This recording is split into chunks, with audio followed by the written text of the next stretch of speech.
you, Rinpoche, again to teach us. And thank you, everyone here and on Zoom, for joining today. We're going to follow up with yesterday's teachings. I guess we're all in a building that's burning. And even though we're on the 5th floor, maybe, it's still burning. And Rinpoche kindly advised us to find the fire exit. And I believe if we're going to focus on chapter 9 today from Shantideva's guide, then it'll be a lovely way to find that fire exit and hopefully, create the causes and conditions to liberate ourselves. We're going to start with the opening prayers before we begin teachings. So those are available on our web page on the teaching page. And for those of you who have the prayer book open, we're going to start on page 3, Praise to Shakyamuni Buddha.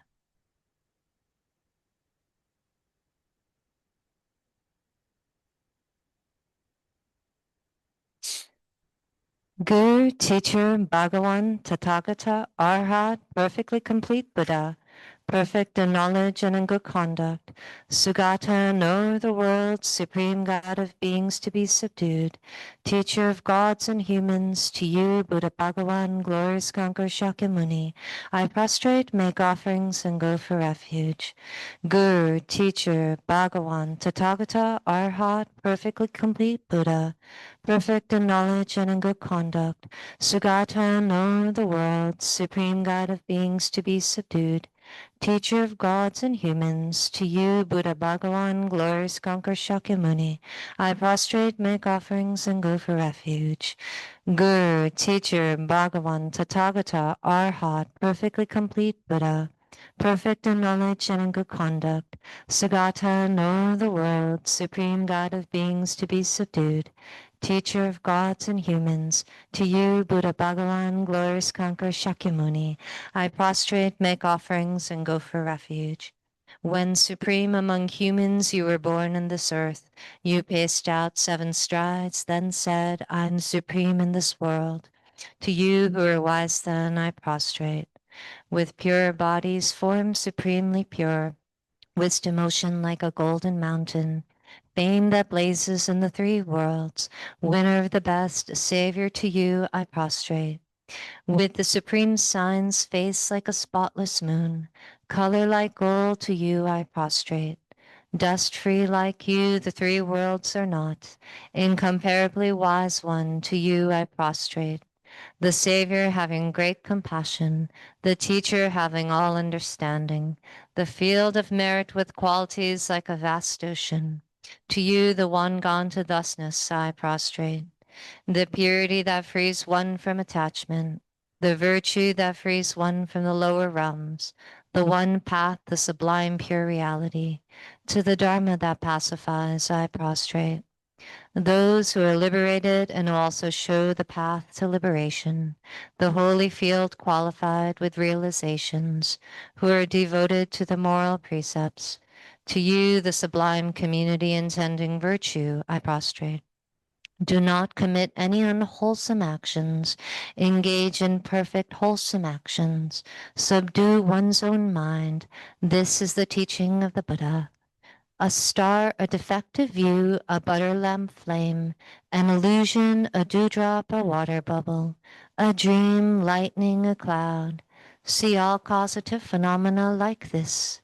By these merits may transmigratory beings attain the state of all-seeing, subdue the enemy of faults, and be freed from the ocean of samsara, disturbed by the waves of aging, sickness, and death.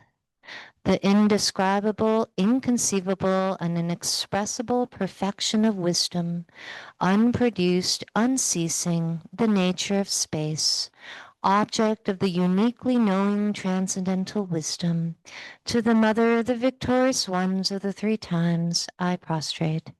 Jayata gate gate pada samgate bodhisvaha, and the fully blossomed flower of faith.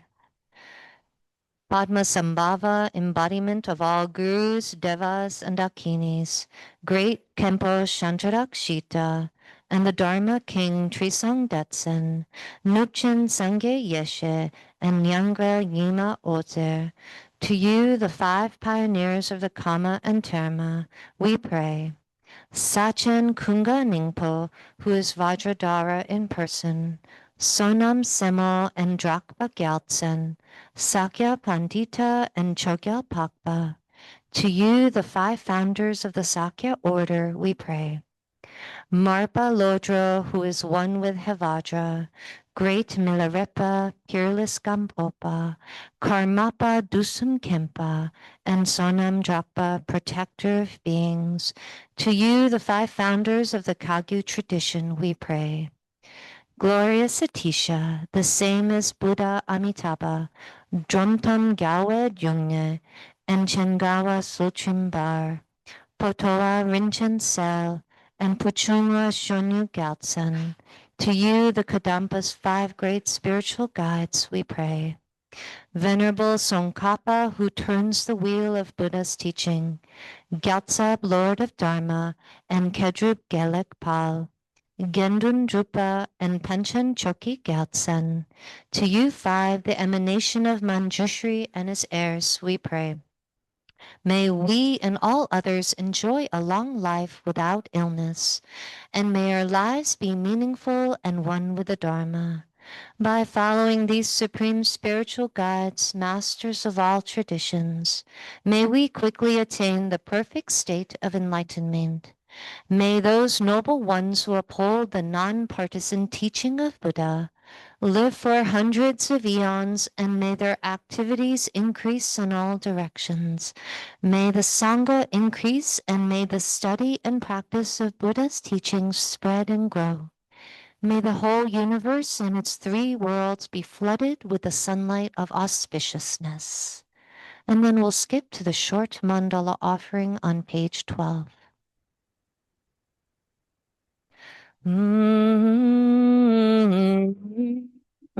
Sajin bongi joshi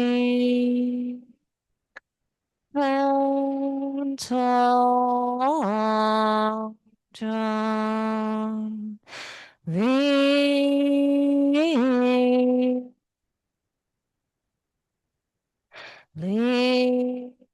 Ring Gen Pounding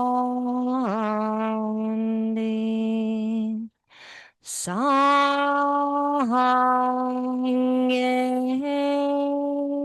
Jindo Me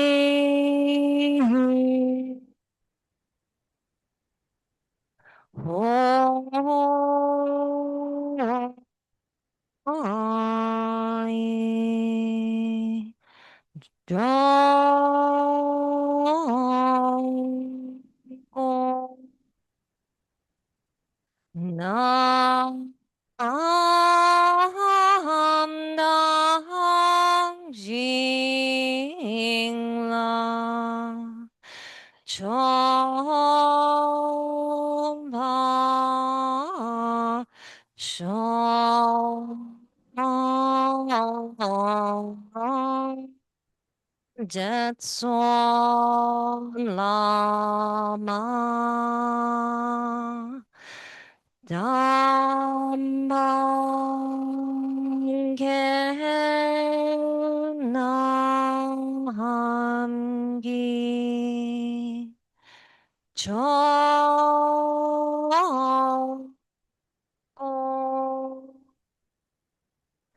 Ka Alang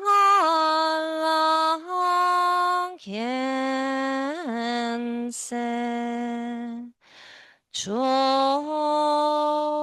Tsin Jin Jin Da Sambe Don Jen Si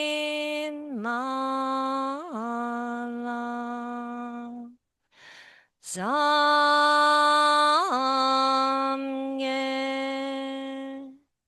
Chonghin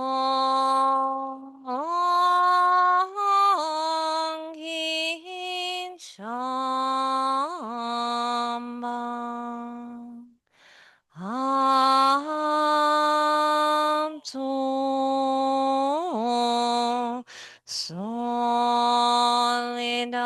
Gororana Mandala Kamnyayataya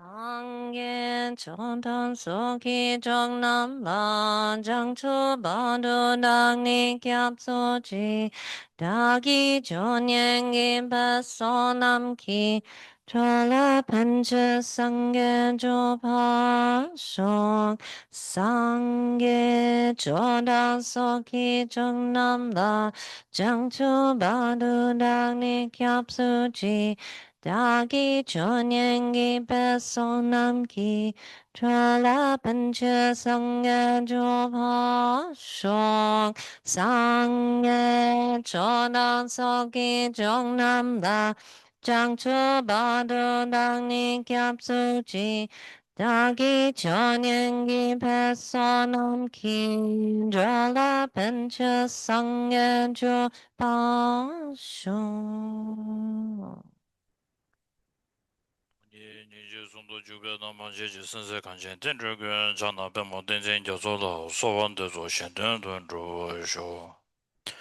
Ramjamozon Rubagon Dawe me Gazan Tarvan Drabe John Zebe Tabian Zabayan, Senzi Shinin La Chat Law Pande Zabe Lamaran Bunjan da Ye Ningarbe Mende Jula Gajin, Shempu Gunan Shen Son de Guzon Doji Udub Zado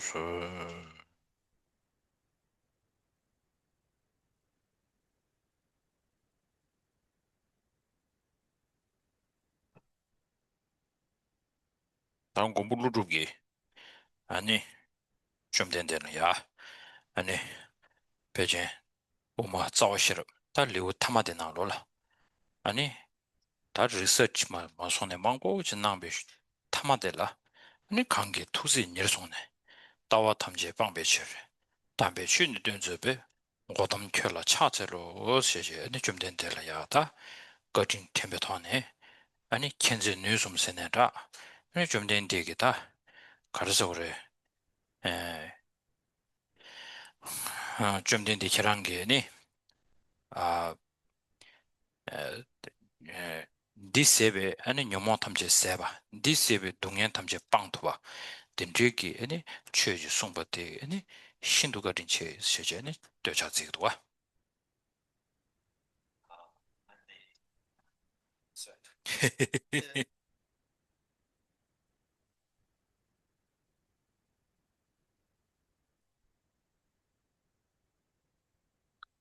Okay, Sean. That's good, yeah. People can hear. Yeah. Okay. So in Nagarjuna's text, the Fundamental Wisdom, and in the chapters prior to the last chapter, he goes through a tremendous amount of sort of research and analysis. And in that last chapter, there's a verse which says, I prostrate to Gautama, who through compassion taught the exalted Dharma, which leads to the relinquishing of all views. And so here, what Nagarjuna is doing is praising the Bhagawan Buddha for, particularly here, not Kinsen Nusum, to praising the Buddha in terms of his qualities of loving kindness and compassion, of wisdom, and also of kind of power or ability. But also he's praising him in this, talking about that in order to put an end to such as our sufferings, to put an end to our grasping and sufferings, then he points out how if we exhaust this particular thing will be exhausted. So in terms of if we exhaust this, dawa tamji tsena, 다와 탐지 빵바이나 다와 탐지 빵바 세야데 다와 디 빵바이나 탐지 빵바 디마방 다와 탐지 빵바도 Yeah, so he's sort of also very specifically saying here, in order to get rid of all of our distorted views, then if you are to relinquish this one particular view, to exhaust or relinquish one particular view, then all of our distorted and wrong views will be eliminated. Mm-hmm. In our world, it is the example of one medicine which can cure all the disease. Not possible. If you take the prescription of Nagarjuna and Buddha, then there is a possibility because from the first chapter of the Root of Wisdom, Fundamental Wisdom by Nagarjuna, until the chapter 26, 26, it's full research about what is the what are the 12 links and what really makes this cycle of 12 links, and what is the source of all the suffering. And then there's lots of kind of a debate between the schools of non-Buddhist and then within the Buddhist, and then it comes to down to the Nagarjuna prays to the Buddha. Here Nagarjuna is taking a homage to Buddha. So now saying, out of your compassion you give this teaching. So which I feel that attachment is a problem. I genuinely feel that anger is a problem. And I'm so longing to eliminate its root. Now I have found the root of all this suffering is the self-grasping. And you give the teaching. Once I can liberate from that, then I call peace. So you have given this kind of peace to us. So once you get this kind of a peace, so you are disconnected from aging, rebirth, and the death.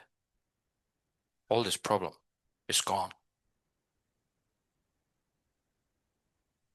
So it is quite necessary for Nagarjuna. It's easy to say. For us, it's very difficult because even to sit down and then checking the attachment is a problem or not, my attachment is my problem or not, then it's difficult to debate between yourself. Sometimes you feel without attachment, how you can survive. Of course, we don't say we really need anger, but the attachment we feel we need it. So the biggest, before entering to the middle way, I think we really need to reach to the point where we need to make a huge decision in our life whether we need attachment or not. If no attachment, then still can we, the most important, can we still enjoy? What does that really mean then?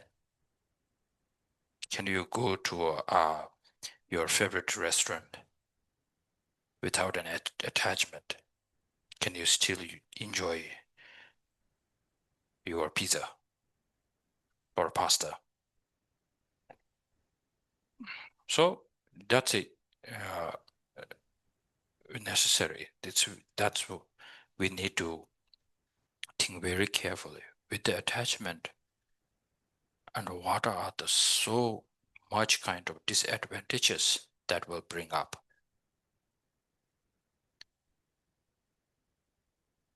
And then also necessary to see difference between desire or the clinging attachment. What are the differences between there? Because it sounds very similar to us. In a Tibetan word, daba, the desire, a wish, actually, wish, right? Yeah, a wish or sort of just a yearning for something, not yearning. Yeah, it's not strong. So Buddha has a wish, yearning to help sentient beings, but it's not attachment. So how you differentiate between these two? All this we need to. It looks like there are some very subtle differences there, which is really important to before going into emptiness. The Bodhicitta can wait for there a little bit, but the going to the emergency exit there, you really feel like, do I really need to take down the attachment or not? Sometimes for me, this becomes more urgent. The methods to eliminate the attachment we will appreciate after one we think we are burning. It's urgent. So many of us, what we do is we start going to the teaching and take lots of teachings because you feel this is important, but not necessary. You don't see the necessary of taking this. So then this is how you build up so much, many commitments in our life. And then sometimes you have so much in your life. And then on top of that, you have all these practices which you are not enjoying at all. And then we start like, I cannot do it. But the most important, I think, be gentle on yourself. And then first you need to break the shell of this, how this attachment can really destroy our life. Unless you don't have a clear answer towards that, then you will never appreciate the teachings on emptiness or impermanence. So with kind of having a renunciation, then you are trying to find the real Dharma. So first, there are so many things to work within the renunciation there. And then be careful with the renunciation, because many people mistake between you are disgust with something. You got disgust with the kind of the family situation, and then your country, and then whole world situation. You feel like I had kind of renunciation now. I had enough of enough. But then when things got more smooth, and then you start liking it. So which are still. So it's like in the monsoon time in Dharamsala, we have floods and landslides, and then we don't like the place anymore. But then it is like at the time of October, November, it's getting better. We start liking it. So that's our kind of our same situation in the practice. So It is really funny because one of the most powerful teaching and which sometimes I really think this is important, but sometimes I really don't want to think about it. That teaching is when my teacher said,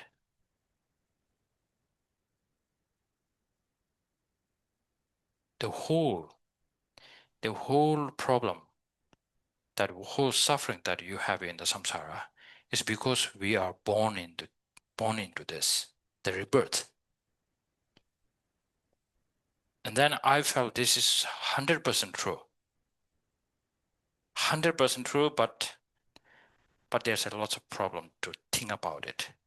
Because there are so many things that I'm still really enjoying in my life. And then I really don't want to hear this kind of teaching. I'm being too honest here. But sometimes it sounds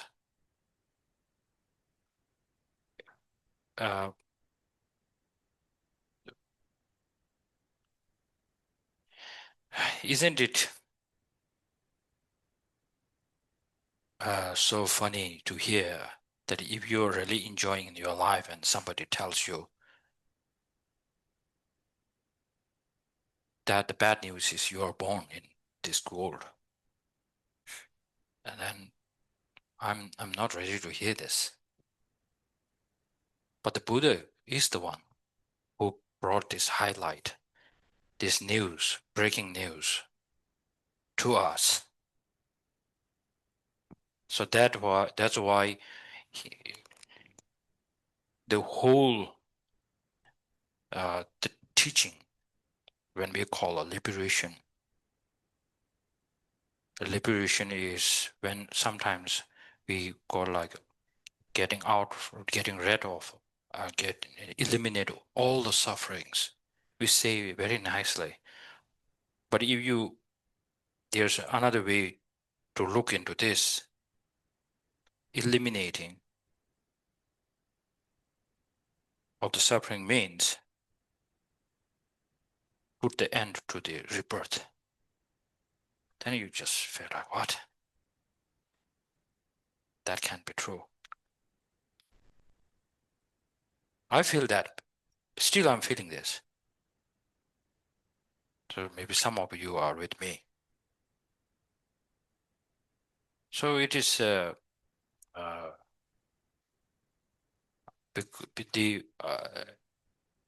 the problem that I cannot, sometimes difficult to agree with my teacher and the Buddha, because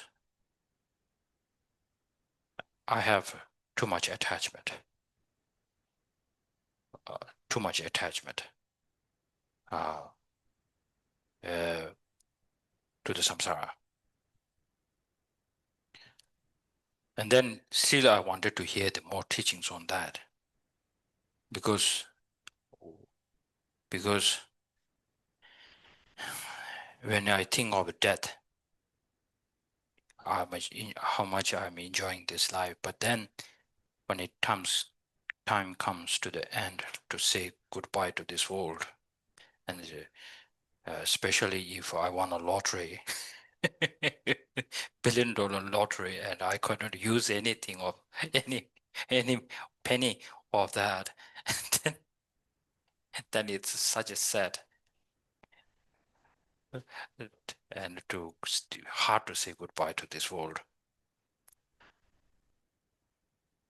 But then how could we describe the problem is that we got I won the lottery. It's so difficult to put it that way.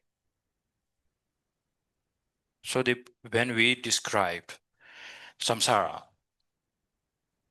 it's easy to see the suffering down there and say, oh, samsara. But Buddha never described samsara directly out there.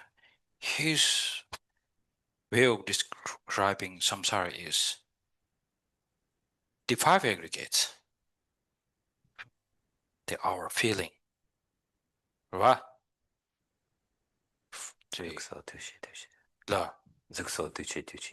feeling, form, feeling, and discrimination, compositional because factors, composition of and consciousness. All this Buddha described. That's the samsara. But we normally don't say this samsara so much. We never look for the to seize these kind of aggregates at all. We are trying to disconnect something, but we never think of to discontinue because of discontinue silver. Yeah. To cut the continuation, continuation of that. Yeah. And then yet we are saying like we wanted to practice the liberation. So we need to, so many times when we try to practice emptiness, bodhicitta, and then renunciation, the preliminary practices is something to sit down and then think, do you really want to follow the path of Buddha? So unauspicious, because I couldn't say something that in this incredible place, Shantideva's place, where we normally talk lots of bodhicitta, emptiness, liberation.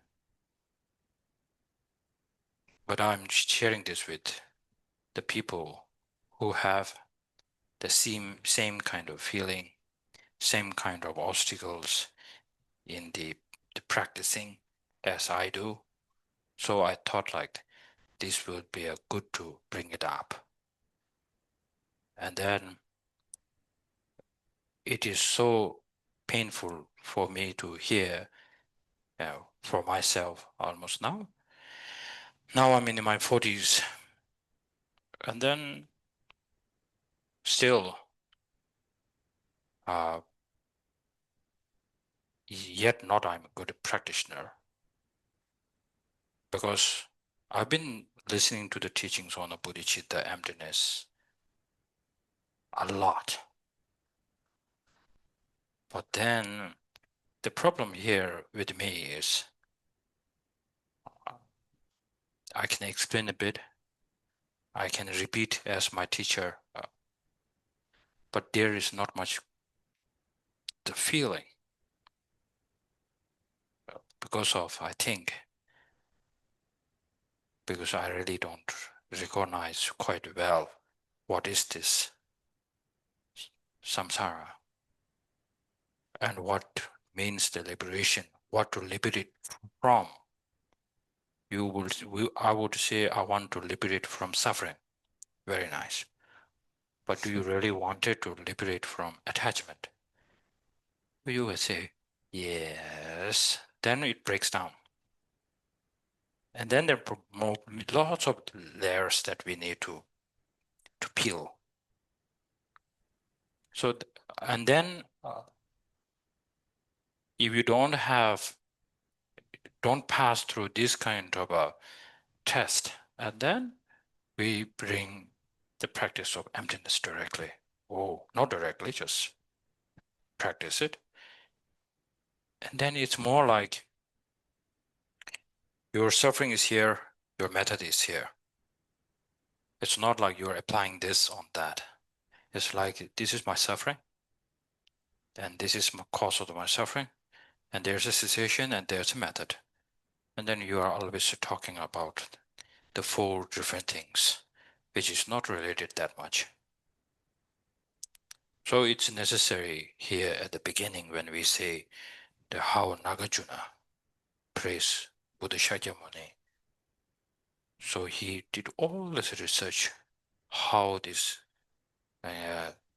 12 links, what are these 12 links, and where this grasping becomes so important. It has all the roles in all the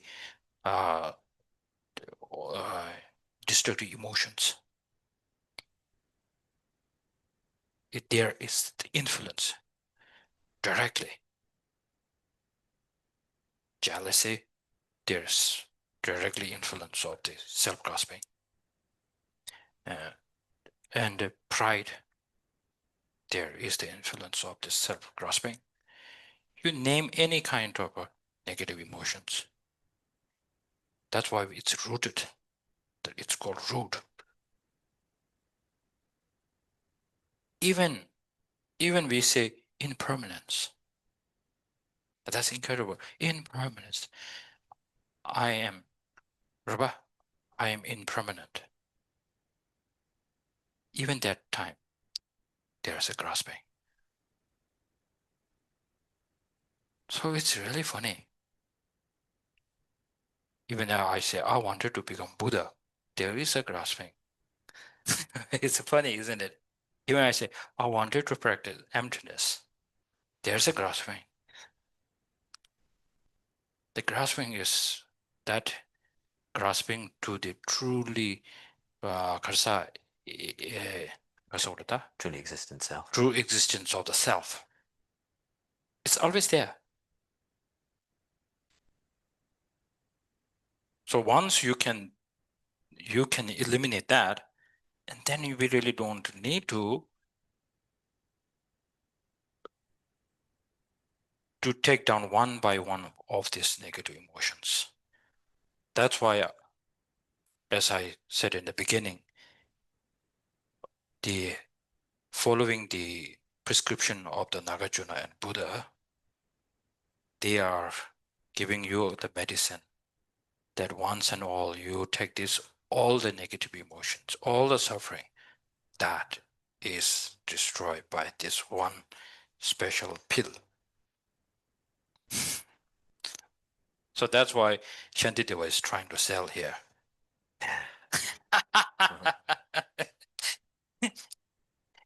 So,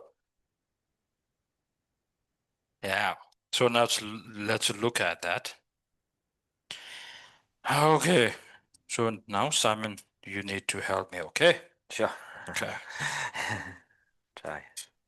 Yangla dida tamjeni tubi shirab tundu sungs.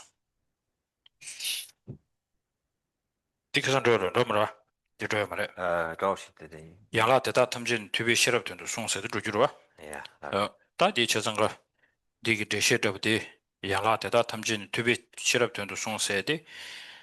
다 산제 좀된 디기 추궁지리 시동 산제 좀된 디기 다 돌드나 안에 동번님 마덴베 뒤 남양 요 말에 세디 안에 좀된 디기 단다다 지게 단다 진보 추름 서버 준주 something 창문 가리셔도 송벌서나 아니 셔럽디 귤이 깨비쳐도 어디 디치도리스 어디 지겐다 So when we were talking in reference to the first verse of chapter 9 of Shantideva's Way of the Bodhisattva, where it says that all these branches of the doctrine, the enlightened sage expounded for the sake of wisdom, therefore they must cultivate this wisdom, those who wish to have an end of suffering.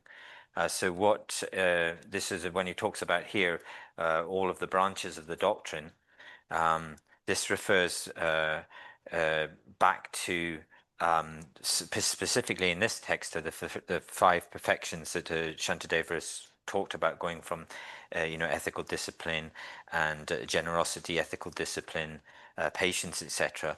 And saying that all of those are spoken for the purpose of leading us to wisdom, but also this connects very much with the about taking that in the context of all of the Buddha's teachings, from all of the 84,000 kind of categories of teachings, and also the fact that there's been no time within the presentation of all of those 84,000 teachings where the Buddha is not actually speaking about emptiness, is not actually teaching emptiness. There's no time when he isn't teaching on emptiness.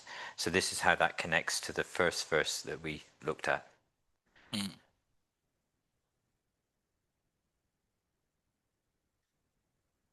야, 다 디디체 투베 시럽도 디지리 동에 디치는 동에 다 시원도베 시럽게 있어.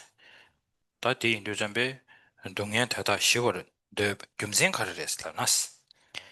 투베 시럽고 돈도 숭 yala teta sidu zambeta jimbo tsuruno soba 아니 드레 송야데 탐제 아니 시럽기베 된 가르치는 순에 시럽디 기베이나 시월대 그러바스 디시와스도 잡에 요모시와 다도 잡에 등진시와 등진시야당 요모시야데라 다음에 또베 시럽 코나기 매바스도 그래 디 멤베 신 강양 탑 요마레스 디 인도 잡에 디기쳐도 아니 송베 샤다르스다 추가를 송베나 And so that's more, the first bit connected to the first two lines where all of the branches of the doctrine were spoken for the sake of wisdom. And then the second part of that first verse where it says, therefore they must cultivate this wisdom, those who wish to have an end of suffering.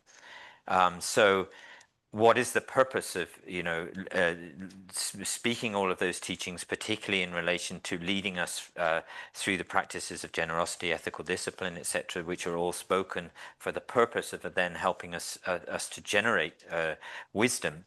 Or the purpose is the purpose is to help us to generate that wisdom, but also that then it's spoken for those who wish to put an end to their suffering, who wish to have the peace which comes from the elimination of their suffering, particularly and specifically, the elimination of their self-grasping and the mental afflictions. So this, and it's only, and the connection there is that it's only the wisdom which understands the lack of an intrinsic self, of self, that is able to eliminate once and for all the suffering, the self-grasping, the afflictions, and put an end to those, and to give us that peace overcoming those. And there is no other method for us apart from generating that wisdom which understands the lack of intrinsic nature of things. 다디 이르 준비 어란주 다도 준비 등진 세디 영원 탐지기 냐라 자와 지기 여바디 또 지기 삼도 또즈 마코나 아니 아니 디 등진디 디 탐지기 자와레 디 시위체도 상제 좀된 디 송버르세도 관수 초와시다 게토 말레스 디 인도죠 냐버도 어란주기 아니 묘모지 깨베깝라 묘모지 깨베깝라 아니 묘몬 디기 아니 싸와치니한테 나로라 다도 좀 등진지 두민도 띵야바도 그 딱지체 데드베 개쳐버렸어. And so but the problem for us is we just sort of say these words, the root of self-grasping, the root of the afflictions is self-grasping, and if we just sort of say it like that, but we haven't really thought very deeply about whether it's true that underlying all of our mental afflictions and suffering is this, lying at the root of that is this grasping which clings to an inherently existent self. And then if we don't think about that in detail, to sort of analyze and look into that carefully, then there'll be no real feeling to this kind of statement or idea that by pacifying all of our self-grasping, we'll be able to pacify all of these disturbing emotions and problems. So what we have to do is to look at that in the context of at the time when the mental afflictions themselves arise, and to see whether underlying at that time when they arise, to see whether underlying them, whether the self-grasping is acting as a root cause of those or not. That's how we should, that's how the way we should sort of approach this. So it is necessary that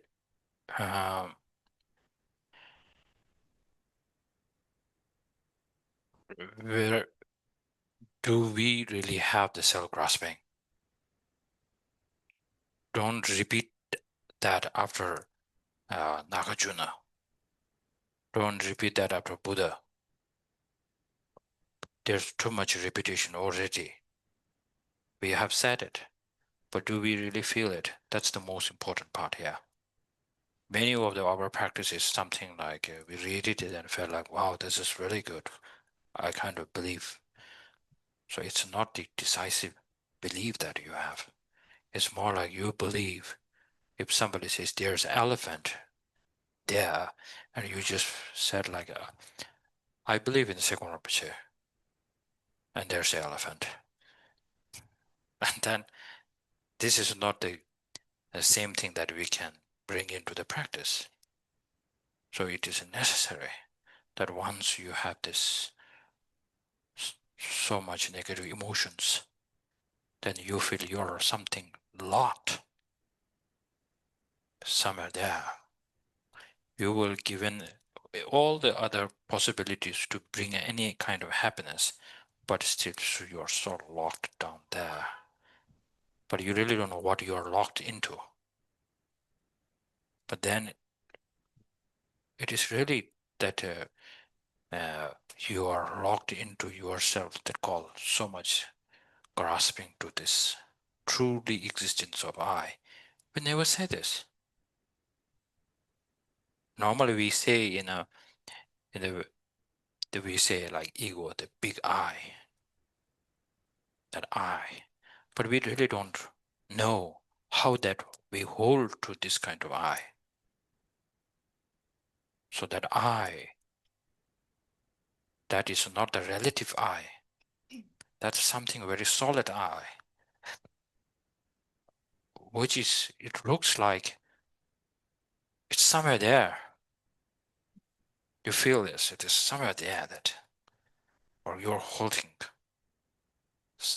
like even you cannot describe it, but you feel deep inside. So Nagarjuna and the Buddha is helping us to identify how we are grasping towards that. And then this really is not this way how you're grasping is against the reality. That's the problem here. If it is not against the reality, then there will be no suffering. Because it's against the reality, then there's a problem. It's disaster.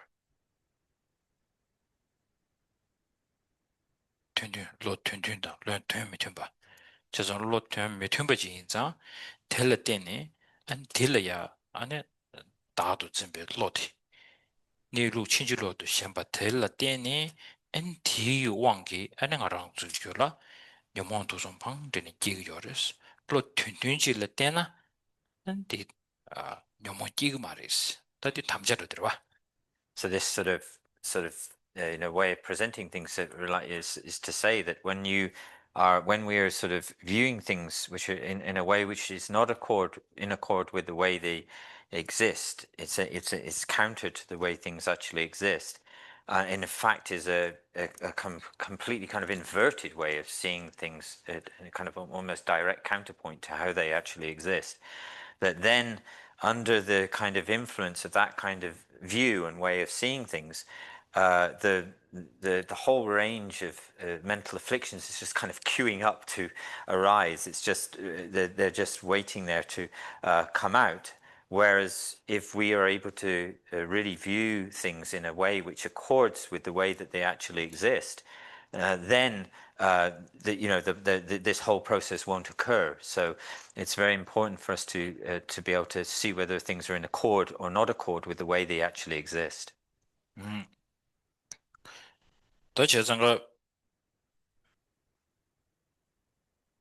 단다디 나로라 아니 대바니기 남샤치 송용체 안가란주게 당진 계게 자와디 대바니기 남샤티라 남샤 셰마토바타 덴시기 남샤레 겔지 친지로도 시기 요자 안가주 신에단 지게 동해당 아니 녀몽계데 디네 용요레스 덴디지 숭구요레 데인도 좀 베탄다 자와르미치기 먼저 단도 빈루 주된 그 순대도 나로라 엔데번 얘기 내주디 하고 지셴바이나 아니 들었대네 되게 시자체제 아니 덴바시 시기 남샤신 덴바시기 남자 야고지 시원도 아니 덴바시기 남자들 덴디 나로라 아니 동해 단 동해 집에 교대를 봐 동대기 로다 아니 텔렌 도베 탑 아니 지기 람덴다 고덴디 톱되기 삼바디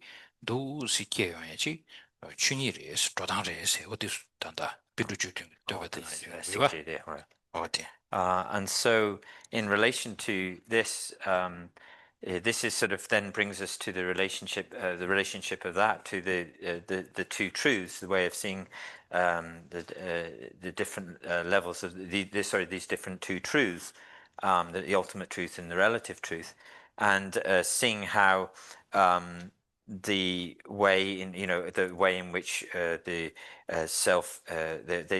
understanding of these will help us to be able to counteract that self-grasping, and also the way of engaging with things which is not in accord with the way they are. And so but if we engage in this kind of way which is not in accord with the way things exist, and then what happens to us is that in terms of the way that things are presented in the Four Noble Truths, we engage in a kind of completely incorrect way. So in His Holiness's praise to the 17 Nalanda scholars, there's a verse which talks about the importance of understanding the two noble truths, the two truths in relation to the Four Noble Truths, which says, "May I be blessed so that I plant the foundation for the path to freedom. May I understand the fundamental nature of reality and the meaning of the two truths, and gain certainty about the four truths and how samsara is perpetuated or discontinued, or engaged in or disengaged with, and through valid cognition develop stable and lasting faith in the three jewels." So what this verse is saying to us is importance of if we're wishing to sort of in terms of the suffering and mental afflictions, and in relation to the second truth, the suffering and mental afflictions, and then finding a way to the cause, obviously the cause of our looking at the cause of our suffering, the suffering, and then looking at the cause of our suffering, and then the way in which we're able to use the path as a way to put an end to to eliminate the self-grasping mental afflictions and therefore the suffering, and to attain the cessation.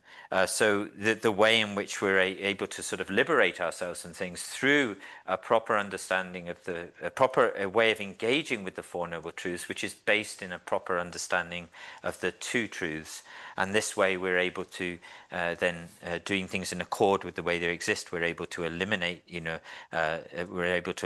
the self-grasping and suffering, and therefore follow the path, the proper path, which is the method which leads us to cessation.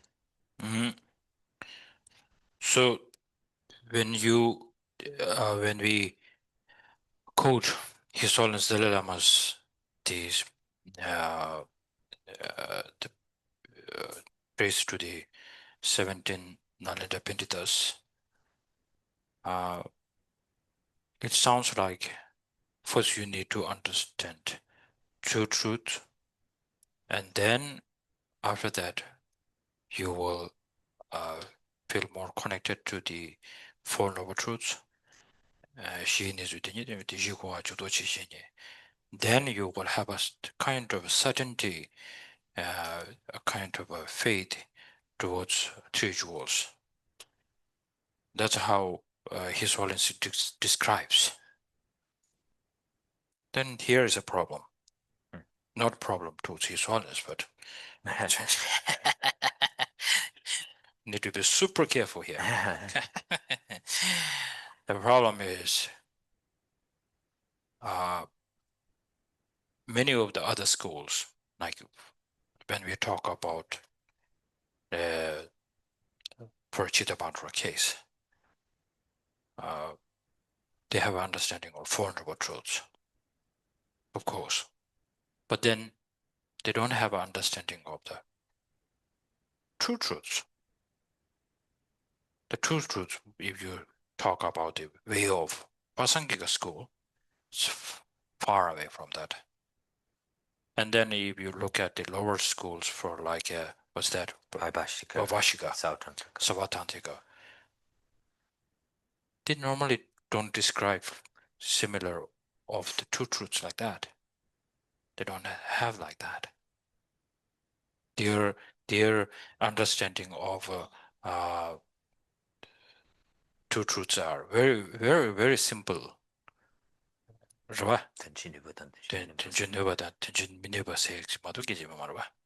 for instance, in the Sautantrika school, the way they present the ultimate truth is something which is able to perform function, and something which is the kind of conventional truth. The conventional truth is something which is not able to perform a function. So this is a very different presentation of what it means to be the two truths. So impermanent and permanent is really the division for them.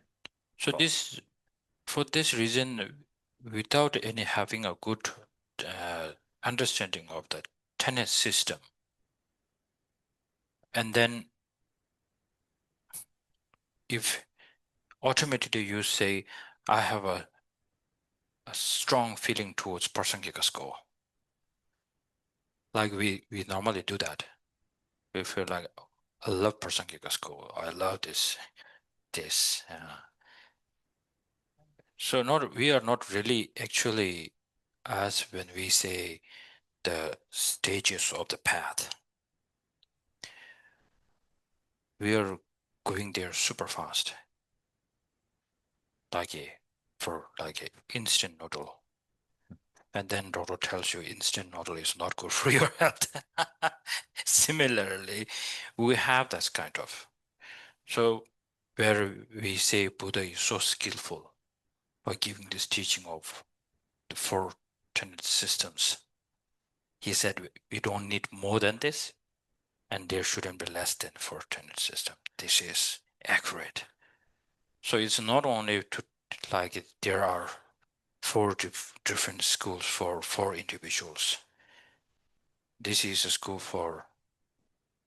to one person to go along the path.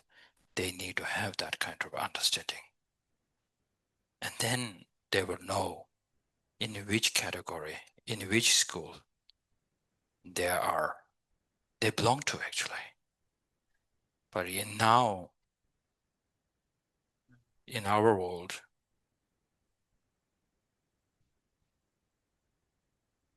it is so sad to hear that we don't have any kind of student coming forward and say, I love the teachings of Chitta Mantra school so much. I think I love some of the teachings of the Prasangika school, but I don't think I'm ready for this. I never kind of heard. But in the like the founder of our school, IBD, Genlosang Gyatso, who was killed. So that Geshe-la, one of the best teachers and a scholar and a practitioner. And then that master would always, he's so good at debate, and his the commentaries of on the Prasangika and all these four tenets, super good. And then he always have a feeling that I love the teachings of the Chitta Mantra school so much. He says that I have a huge respect to the Prasangika school, but for me, the Chitta Mantra school teaching becomes so relevant. So he knows there is something for him there. But for us, we don't have that kind of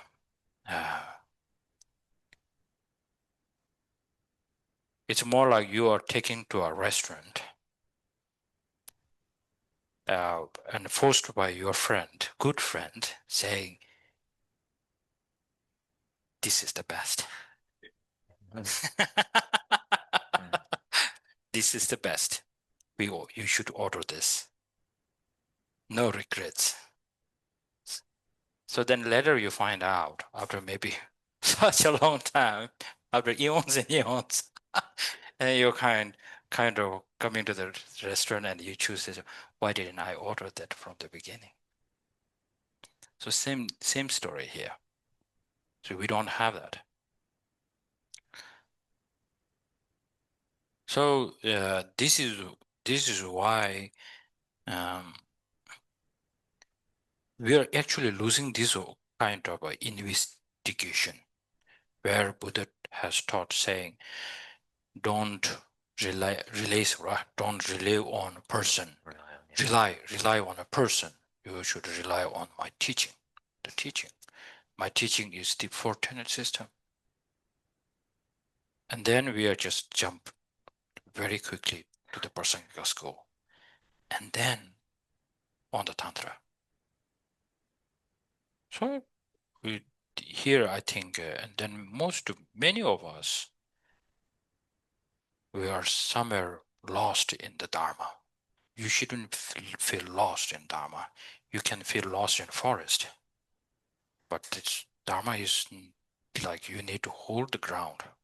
And you know every time this kind of the light of the Dharma is always there whenever you need it, which you really always need it. So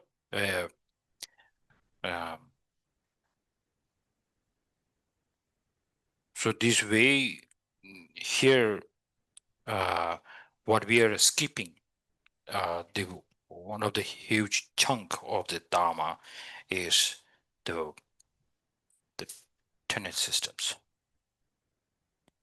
And now because this is 9th chapter, Shantideva will focus more on holding the position on the Prasangika school, and then he will kind of refute the other school systems. But and we have a saying in the monastery when we debate, if you don't listen and understand what your opponent has to say, and you try to refute, it's too early. That's why many of us in the for Dharma Kirtis, the Parmana, in the Parmana, there are so many great non-Buddhist scholars who hold why there is Atma. But we debate very easily there. And then we don't study. We don't study why they're holding the idea of so preciously Atma. But now we never study that, and we always follow the path, like we are this party, not that party. And then the sad thing is Dharmakirti and all this, they have studied the non-Buddhist schools so precisely. And then they can refute, they know what they're refuting, and then they really know what they're doing. But for us, we're just repeating after Shantideva, then there's a little bit of problem. Because I'm saying this, one of my kind friend, he's American. He studied with me. And then one time he comes with a complaint saying like, because he studied a little bit of Hashang's view, and he is quite familiar with Zen. So then he said, today I didn't came here to discuss actually. And he said, I wanted to tell you that you guys refute Hashang like that Hashang does not know anything. You just say like Ashang's view is like brush him off, yeah. Brush him off, yeah. Brush off this. Which is, you shouldn't do this sort of thing. It's really good teaching to me. Even there, he has a little anger when he says this. So I don't respect his anger, but the way he came up with a good reason, I always feel this is necessary. Because when Dharmakirti, when he listened to the teachings of the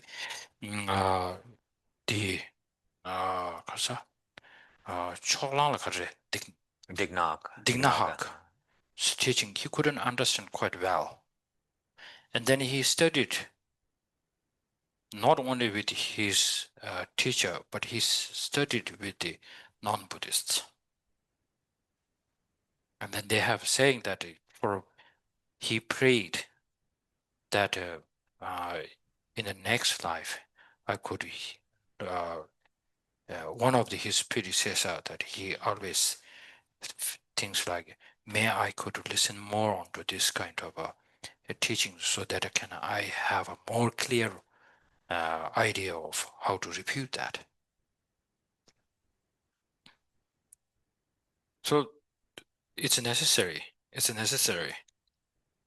That's why I think the debate system becomes very important. So without any debate, even you hold to your position very dearly, you really don't know, are you holding this view through your attachment or the pure reason? And most of us, we hold to our view by attachment. And then if somebody says like,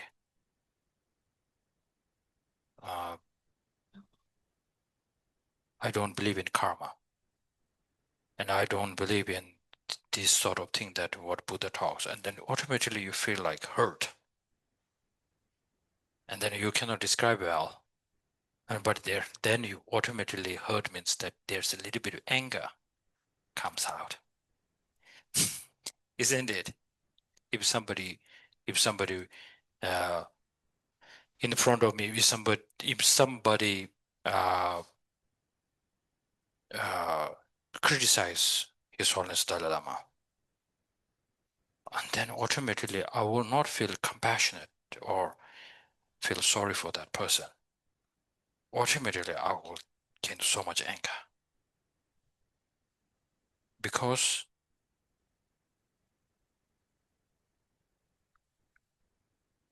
we don't have enough good information why we are holding His Holiness Dalai Lama so dearly to our heart.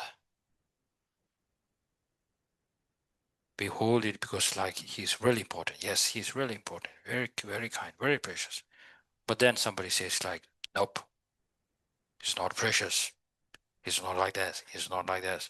Then, but if you know, you feel this very strongly, qualities. Then if somebody is talking something from the negative side, then you feel like, oh, this is how he looks at it, Dalai Lama. He's not looking as how I looked at taking the Dalai Lama. And then you have a full time. You can stay with him like every day talking. And then you can make a commitment to yourself until I can make him understand who the real Dalai Lama is. I will stay here until the space remains. So that's the pure compassion there. So that's why for this we need some kind of logics and reasons.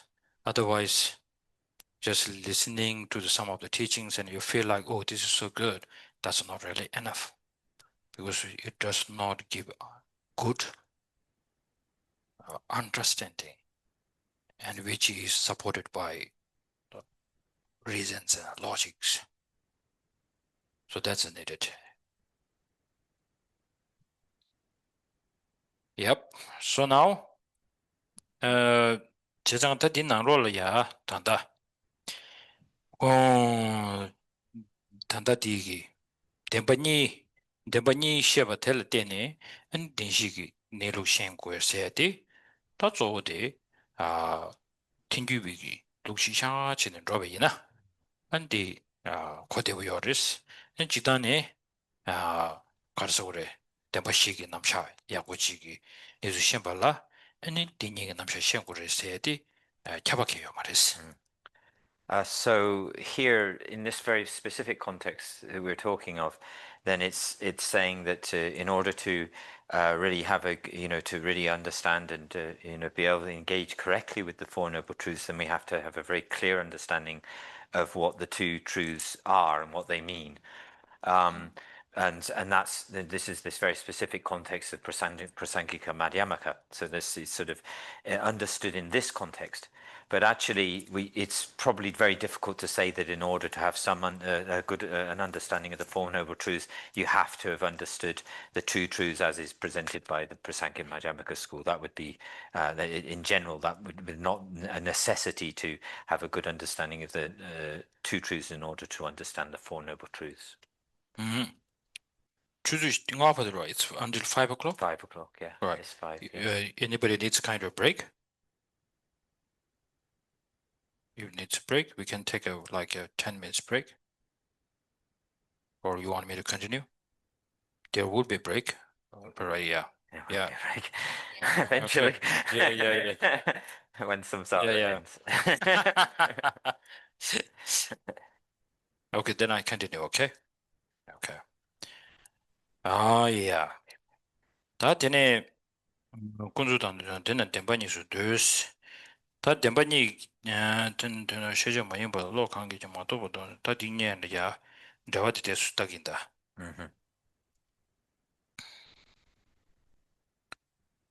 어디 워드 말레스레 딩한 러시안 디스레. 다 전담로 주인 물론 구주인 바 주세 다가랑 간 러쇼. 다 덴바니 나는 계시에 연도 덴바니 세야데. 아니 아주 전담된 바다 군주된 바스 라비오레. 세상가도 전담된 바스 라운드 선배 아니 최남기 최남기 니루 랑시 근데 가르래 생겼었나 보지 아니 최남기 오다 니루디 가르래 슬랍도 전배 다 뒤와디 짜침부 가르치는 작업을 전배 최남기 랑신당 오다 니루디 마신베이나 아니 최티기 오다 니루 마신베 텔 때네 되게 로초직 점바 텔 때네 아주 과 고르게 요래 동행기 요래 등진기 요래 아니 등진서로 다 녀몬주게 요도 점배 아니 최 탐지 용어 니루 디 간드레지레 스도 점배 아니 신의 투바들래 원도 점배 아니 단담로 주의메 그러는 건조 임바도 스도 점배다 대번이 진이디 되고도 와 Seni, and so then sort of turning to this issue of the two truths, the ultimate truth and the relative truth, and in terms of the ultimate truth, what we're essentially asking is, taking phenomena, any kind of phenomena, and wondering, well, what is its kind of entity? What is the way that it sort of exists or abides? What is its kind of nature? That's the sort of question that is being asked when we're talking, when we're looking at the ultimate truth. And why is it important that we understand that? It's important that we understand what is the sort of ultimate nature or entity of phenomena, because if we don't understand that, and instead if we sort of engage with phenomena or interact or engage with phenomena by thinking of them as existing in an opposite or a way that they don't actually exist, then from there all of our problems of the self-grasping, the mental afflictions, and then also the whole process of the whole samsaric process comes about. So this is why it's important for us to understand in terms of the ultimate truth the way in which things actually exist.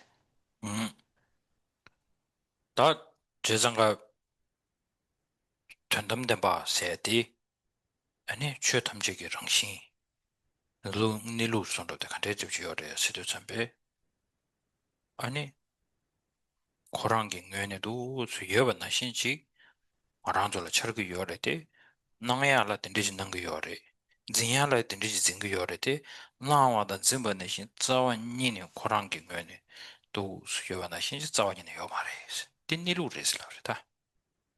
So when we talk about the way, this sort of mode of existence, or the mode of the way that these phenomena abide, and when we're looking into them with this question about their sort of ultimate nature, what is their sort of final mode of existence or nature, and what is that like, then what we start to come across is that things appear to us to exist from their own side, and the way that those things exist to appear from their own side to us, we also assent to that appearance, and we also sort of cling or grasp at them as existing in the way that they appear like that. But what the sort of analysis and investigation into the ultimate nature of things is that they don't have any form of existence from their own side in the way that they appear. Anila, maybe you can sit there because it's too much sun.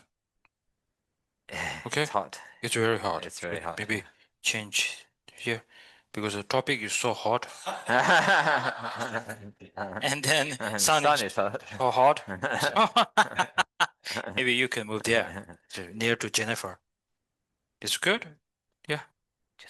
Yeah.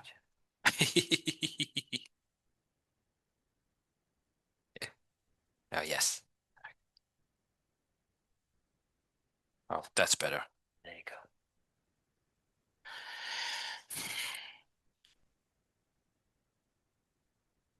다 디인도 담배 최담제기 코랑기 어디 아니 코랑기 뇌네 여바 디 이바티 당 아주 영화를 갖고론데 야니 야탐바 코랑기 뇌네도 여대버터 버지 배낭 란주기 지기 멜로나 도 스타용도 시고나는 따용도 비게네 송년지 샤롱도 잠베 송년디 시고 코랑기 뇌네 야니 야탐바 지 고주 그거 여대버 지다 차직네 매디뉴스로 통구요 말에 야는 야다 뭐 비견이 여반나시 이제 통원나시 란졸이야 최 칸데스 통하나요 코랑기 뇌네 뚝 수여되버지 마도 아니 지기 코랑기 뇌네 여되버지 마도 코랑기 뇌네 매버 지가 통구요 말다 제상가 코랑기 뇌네 뉴점에 매버디 크그 오마드레스 코랑기 뇌네 매베 매버디 코랑기 오마데 No mate. Oh, yeah. So and so in thinking in terms of this sort of the kind of essence of the entity or nature of all phenomena, and looking from our own experience, it seems that that everything sort of appears, and we grasp at things as existing 100% from their own side, and so we don't. There's not even sort of 1% of us that actually really sort of experiences or thinks of things as not existing from their own side. In the same way as we would look into when we look into a mirror and we see the reflection of ourselves in the mirror, and there's not a moment where we don't think that the reflection comes from the side of the mirror. It's like 100% that the reflection exists from the side of the mirror, and there's not even a sort of a corner of our mind, a kind of 1% corner of our mind which thinks otherwise. And so in this way that we feel that everything, whatever it is, exists from its we see things as 100% existing from their own size, but what is being said about the nature of the final nature of phenomena, that there's not even an atom of that kind of existence from their own side to any of the phenomena. And that's that is their real situation, their real way of existence or nature. That's the reality. That's the reality of all the phenomena. It appears from its own side, truly existence. For us, it looks like it's that reality, that kind of reality. It's the phenomena's reality. But to be honest, what is the real reality is that things does not exist by its own. That's the reality, period.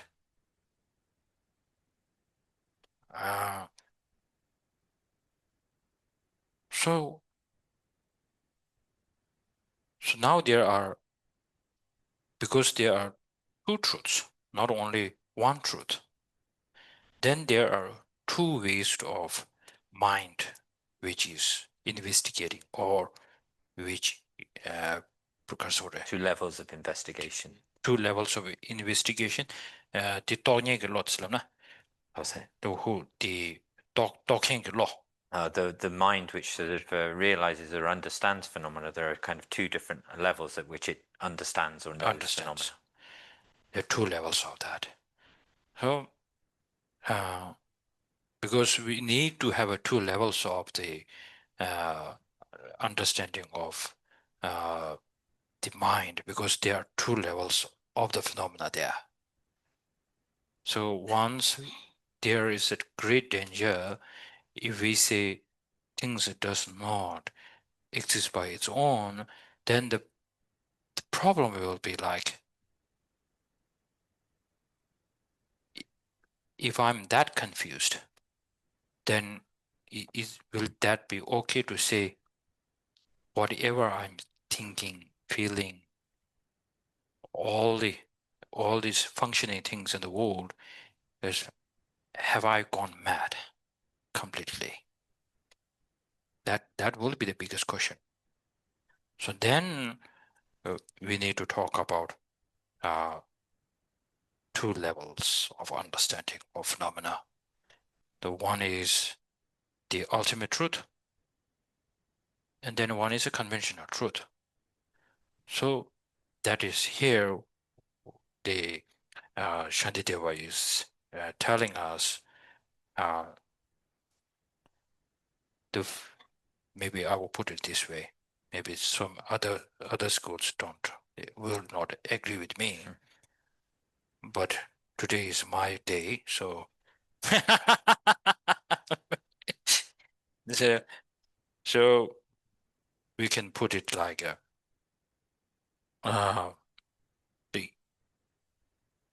the investigation, the mind which investigate on the ultimate truth, that's called Tsenshap law. And the mind analyzing it in an ultimate level, in an ultimate way.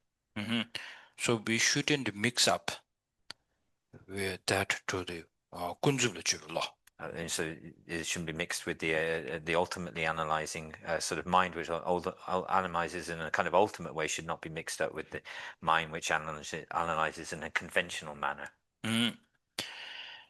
제장가 전담담바 로이주의 마인스 로네 군주임바 되세 다디 다디 나로라 자와 나로 카르도 디나 요르베 디나 유스 말바 디 카세티 쇼땅디 니바tro시데 데 탐보니네 ascertaining the two truths 강나데 ascertaining the two truths 치두아 디데 기선야마디 인스레 again so in this second verse of the chapter, where it says I forgot something from before, where it says the the ultimate is beyond the scope of mind or beyond the scope of intellect, or mind or intellect. The intellect or mind is expressed to be conventional. This verse is sort of describing this because so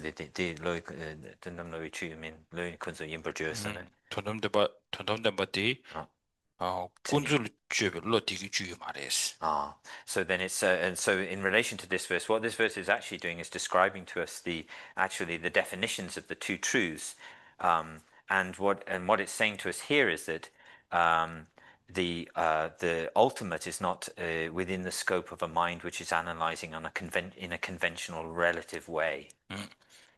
어디 고라다가 나 컨디스티샤 The because of the Dawadigi 다음에 자오호랑 because the Shantideva's way how he described is something like ultimate the mind which understood the mind cannot understood the ultimate. Yes, is not within the reach. Within the reach of the mind. The ultimate is not within the reach of mind. So then, many of the schools accept directly, and then says, mind is good. Low. The mind. There's a bit of a complication with this word, which in Tibetan is low, but is rendered as mind or intellect in the translations. So then all the other schools, especially Nyingma, they get a special platform here.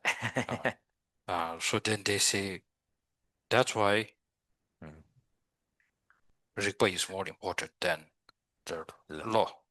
So they, in the sort of Nyingma school or Kagyu school, you have this Rigpa, which could be sort of primordial awareness or something like that, awareness. And they differentiate awareness from what is low, ordinary, which would be something like ordinary mind. So they make a big distinction between these two forms of consciousness. So for the Gelugpa, Lama Tsongkhapa is saying, nope, that's too early to differentiate between the Rigpa and the law here, because here, but in the sutra level, we don't differentiate that so fast here. So, and then how the Geshe Rinpoche, the Lama Tsongkhapa's student here, he describes in the Gelug tradition.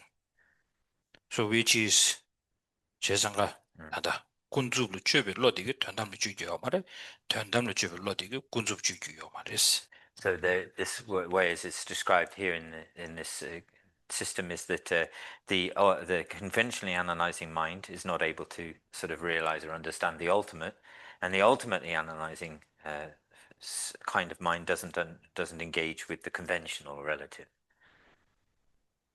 어디르샤 더 로니 군주 임바 되스 더디 돈다데 디디버체 다 티네 디마이 데라 지된 남니통 nenjopada pebawo study work city tell jigden namni thong ani nenjopada pebawo de chigdu nya jiloda. So then we come to the third verse, which says, in the light of this, within the world, two kinds of people are observed: those with yogic insight and the common run of people. So yogis and ordinary people. 제정가 tell jigden namni thong sedu zambeta samladanda ni jigle chore pena 마란주 최탐지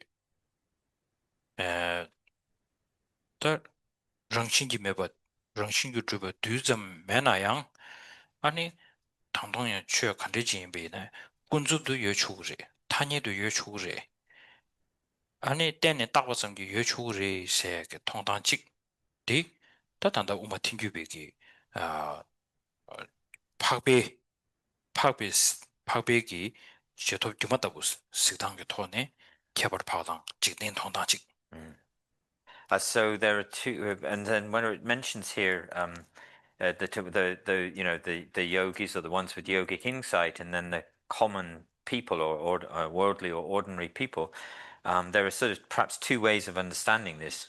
One is that although phenomena do not exist, don't have any form of intrinsic existence themselves, but they are still able to, they don't have any intrinsically establishing nature at all, but they're still able to, they can still exist in a kind of conventional way, a kind of relative way, a way in which they are still dependently designated. And this could connect with the sort of the practitioners who have reached the Arya paths, and particularly in the post-meditation sessions where they see phenomena in a way which is illusory-like. So they see phenomena in a kind of illusion-like way. And so this could connect, one way of connecting this ordinary people is to talk about those practitioners in the post-meditation session. 더디 조우디체 나 패백의 시류나 배 조우도 패백의 어디 통단디 다 조우디체 Oh, sorry. So no, that's the yogic, the way of yogic. 진짜 들어봐다 nenju 더 바다 로페 니고리스 다 패바디 통단 그래서나 아니 최탐지 랑신지 주버 시샤베 토네 아니 어느 최탐지 그 자화시당지 뭐마와 시당마시 호텔이야 아니 패바. No, sorry, yes. So that would be a sort of the yogic way of seeing things. So not the yogic meditative equipoise, but the post-equipoise of seeing conventional phenomena as not existing intrinsically, but having some relative function and dependent designation.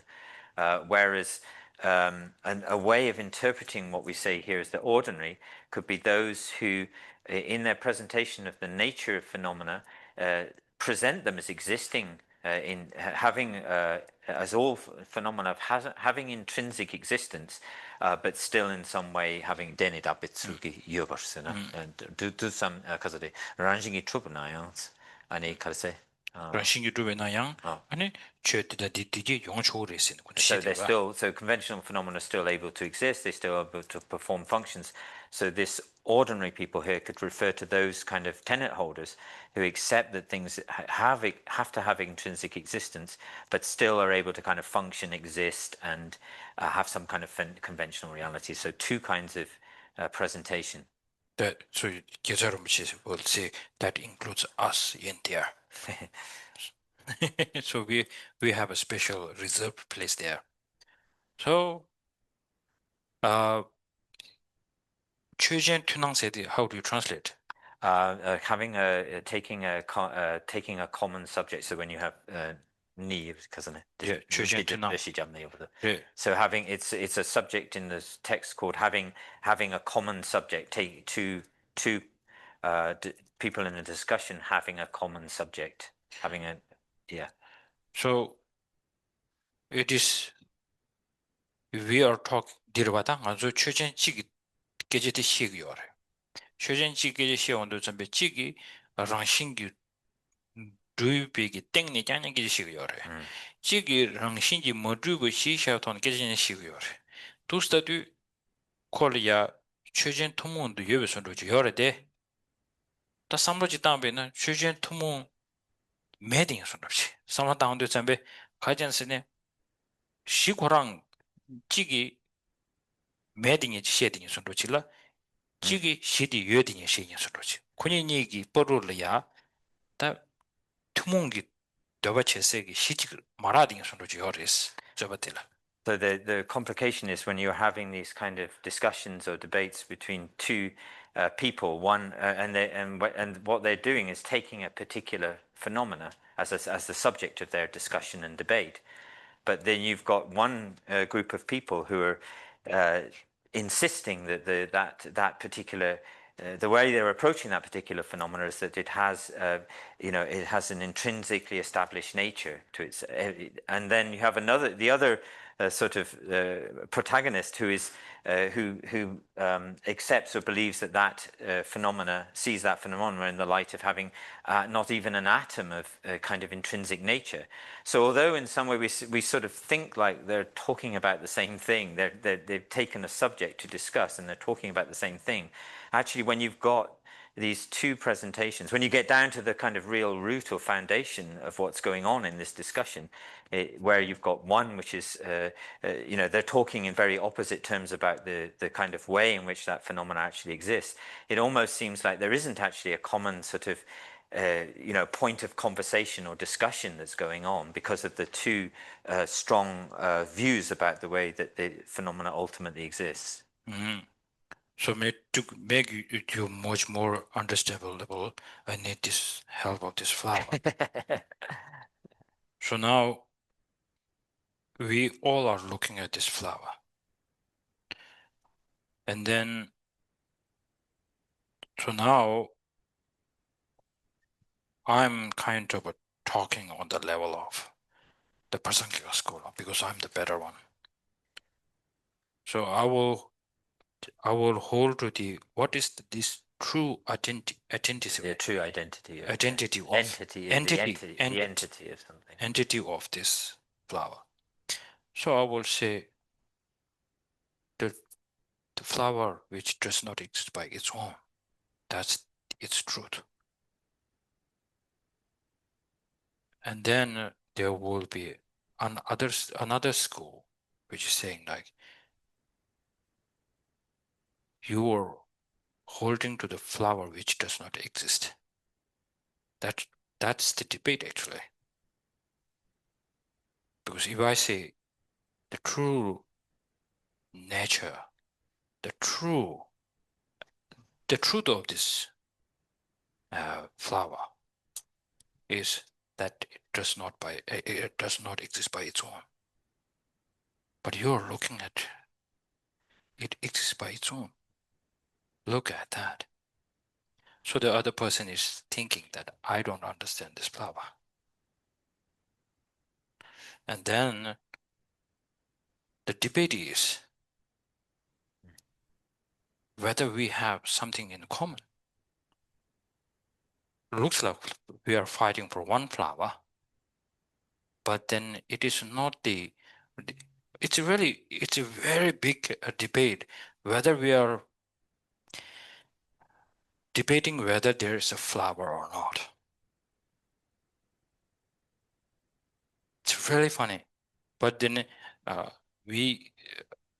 Gilugba think that we are not really fighting whether there is a flower or not. We are the flower is not a problem. The true existence of the flower is the problem. We are investigating on the flower whether it exists by its own or not. That's the debate. But the other schools are saying, what do you mean? The other schools are saying, wow, actually, what is a flower? We are always got fooled by this grasping of the flower that it truly exists in the flower. Where you look at this, from each and every this, it represents the flower by itself, which does not exist on this flower anymore. Not our mind. Once we analyze it, then it kind of vanished. And from the beginning, it is there. It's not like this. From the beginningless. I hope they understand. Never been there. Never been there. From primordially never there. Yeah. It's not like Buddha comes 3,000 years ago and he said, look, it does not exist. It is from before the Buddha came into this world. This is the situation there. So that's why in the Heart Sutra, it says, once you know the ultimate truth of the self, then through that, all the 3 times Buddha got fully enlightened by this. So that's why we say the mother of, Yeah. 3 times. Yeah, the mother of the three. Yeah. Mother of the 3 Buddhas. Ah.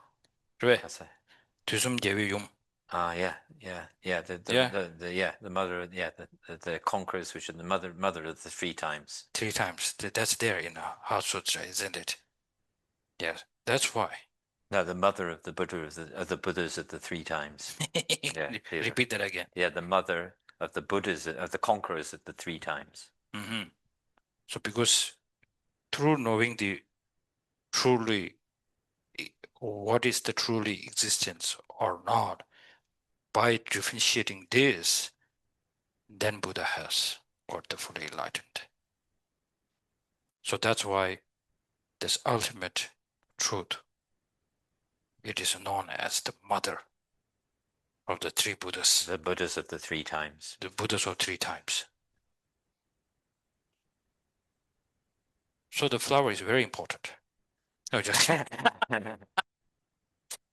so here it is really necessary. One time His Holiness in the teaching, he looked at this. He has this orchid flower on his table and then said, when we investigate the ultimate truth of the flower, are we really investigating about the flower? All the ultimate truth of the flower. We really need to give a strong thought on this. So this, my teacher remind me time to time, because sometimes we feel when we are meditating on emptiness, and then we think, where is I? That when we grasp towards so much self-grasping, then we meditate on this. Where is that I?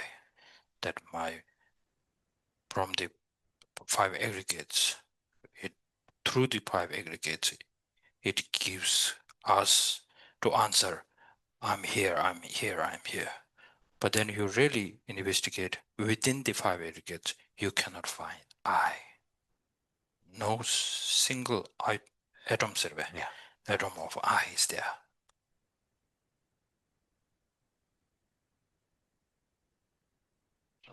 So when we investigate like this, then sometimes if you feel I'm not really researching that, where is that I? But if I investigate, like, where is this solid I, that where I feel so grasped towards, then there's no fear. There's no room for the fear anywhere. It's more like you are so comfortable. Like you look at it, your mind, and so there's no, this is not this one, this is not, so I can let go of this solid, truly existence of I. And then there's no fear at all. And sadly, there's no confidence. There's no joy at all. So my teacher, for such a long time, he was meditating like this, and he's always curious about the lines of the Nagarjuna, saying, if you look too closely to the emptiness, then there's a fire, the fear, not fire. The fear is there. If you stay away from this investigation, this investigation is not coming close enough. Close where? Close enough. Yeah. Close enough, then there is no joy at all. So then my teacher always remembers this quotation by Nagarjuna, and he always tried to meditate, but so he's not feeling any fear and no joy, and he's deeply troubled. So he's always saying, what's wrong with me? What's wrong with my practice? there's something wrong. So then one day what he did is he went a little near, closer to the step, which is kind of we call nihilism. Saying like, I'm not investigating only that where is this solid eye, but I'm going to investigate where is that eye within the five aggregates. Then he's meditated on that. But that day, he had a fear. That's like, where is I now? So my teacher was so skillful because it's more like he put his finger into a fire and then quickly took his hand away. And then he felt like, here we go. Now I can feel the fire. I'm not going to touch it again. He learned his lesson. So he can feel the nihilism, but because he had put so much emphasis on it,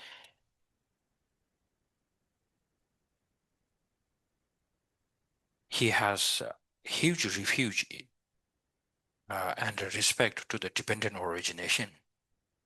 Then he felt like things does not exist by its own, but it functions so well. So he escaped from the fire and then he can connect. Now I can see why things can function. Because remember, His Holiness Dalai Lama, he quotes the, I think, Domtenpa, the one student, the main student of Adisha. He gave us one solid teaching saying, things does not exist by its own, but if you put your finger in a fire, it burns. So that kind of teaching, my teacher realized that. But many of us, what's wrong? Something's wrong with us because how much we meditate on our emptiness. It looks like we can agree anything. Like things does not exist by its own. Yes, things does not exist by its own. There's nothing much for you there. But then many of the masters, like including the Baba Viveka, and then all many great Nalanda Pinditas, they cannot agree with Chandakirti at all. There's a huge problem there. And they also call that Chandakirti is on the side of nihilism. So it is such a I'm thinking that you are following me, Getting it all. but you have to be like give me some kind of hand or signal, like you don't Like- make any sense. It doesn't make any sense. Yeah. Yeah. 제장가 아. 제장 안주기 동번 얘기 남샤 땡을 파베 갑라스 동번 얘기 남샤 땡을 파베 갑라 어란주기 녀라 까야기 가자 까야기 안에 랑싱기 드베 다디 까야다 까고 요레데스 이네 까고다 냠도스 봐 아니 믹시기 다 지기 초와게야 될야 당얘기 등신디 매버 쇠톱살이 세게 초와 렌지고 그러스 아. 어디 초와데 렌야지 마스나 아니 아란주기 줄이야 당매지도 상로 당원들 잠배 당매도 수지 롤도 샤르비 온도 당배이나야 디기 뇨모를 내야지 당 등진의 뉴기유비게 삼로데 말레게 봐도 초와대와 계게 레베요 말봤어. So when we're going through this process of trying to, sort of identifying this nature that is sort of in terms of meditating or thinking about emptiness, and then kind of identifying the object that is to be refuted, and then in that then working to sort of refute that kind of intrinsic nature of phenomena as we approach this process of meditating on emptiness. But if that process alone doesn't give us a feeling that we will be able to, with that understanding of the lack of intrinsic nature of things, the wisdom that understands the lack of that kind of intrinsic self of things, if that doesn't give us a feeling that we will be able to then, that wisdom will help us to eliminate the self-grasping and eliminate the mental afflictions. If that feeling doesn't come up in our minds, and we have that sort of feeling and a sense that we will be able to eliminate the self-grasping and afflictions through the arisal of this wisdom which sees the lack of intrinsic nature of things. Then we're not really sort of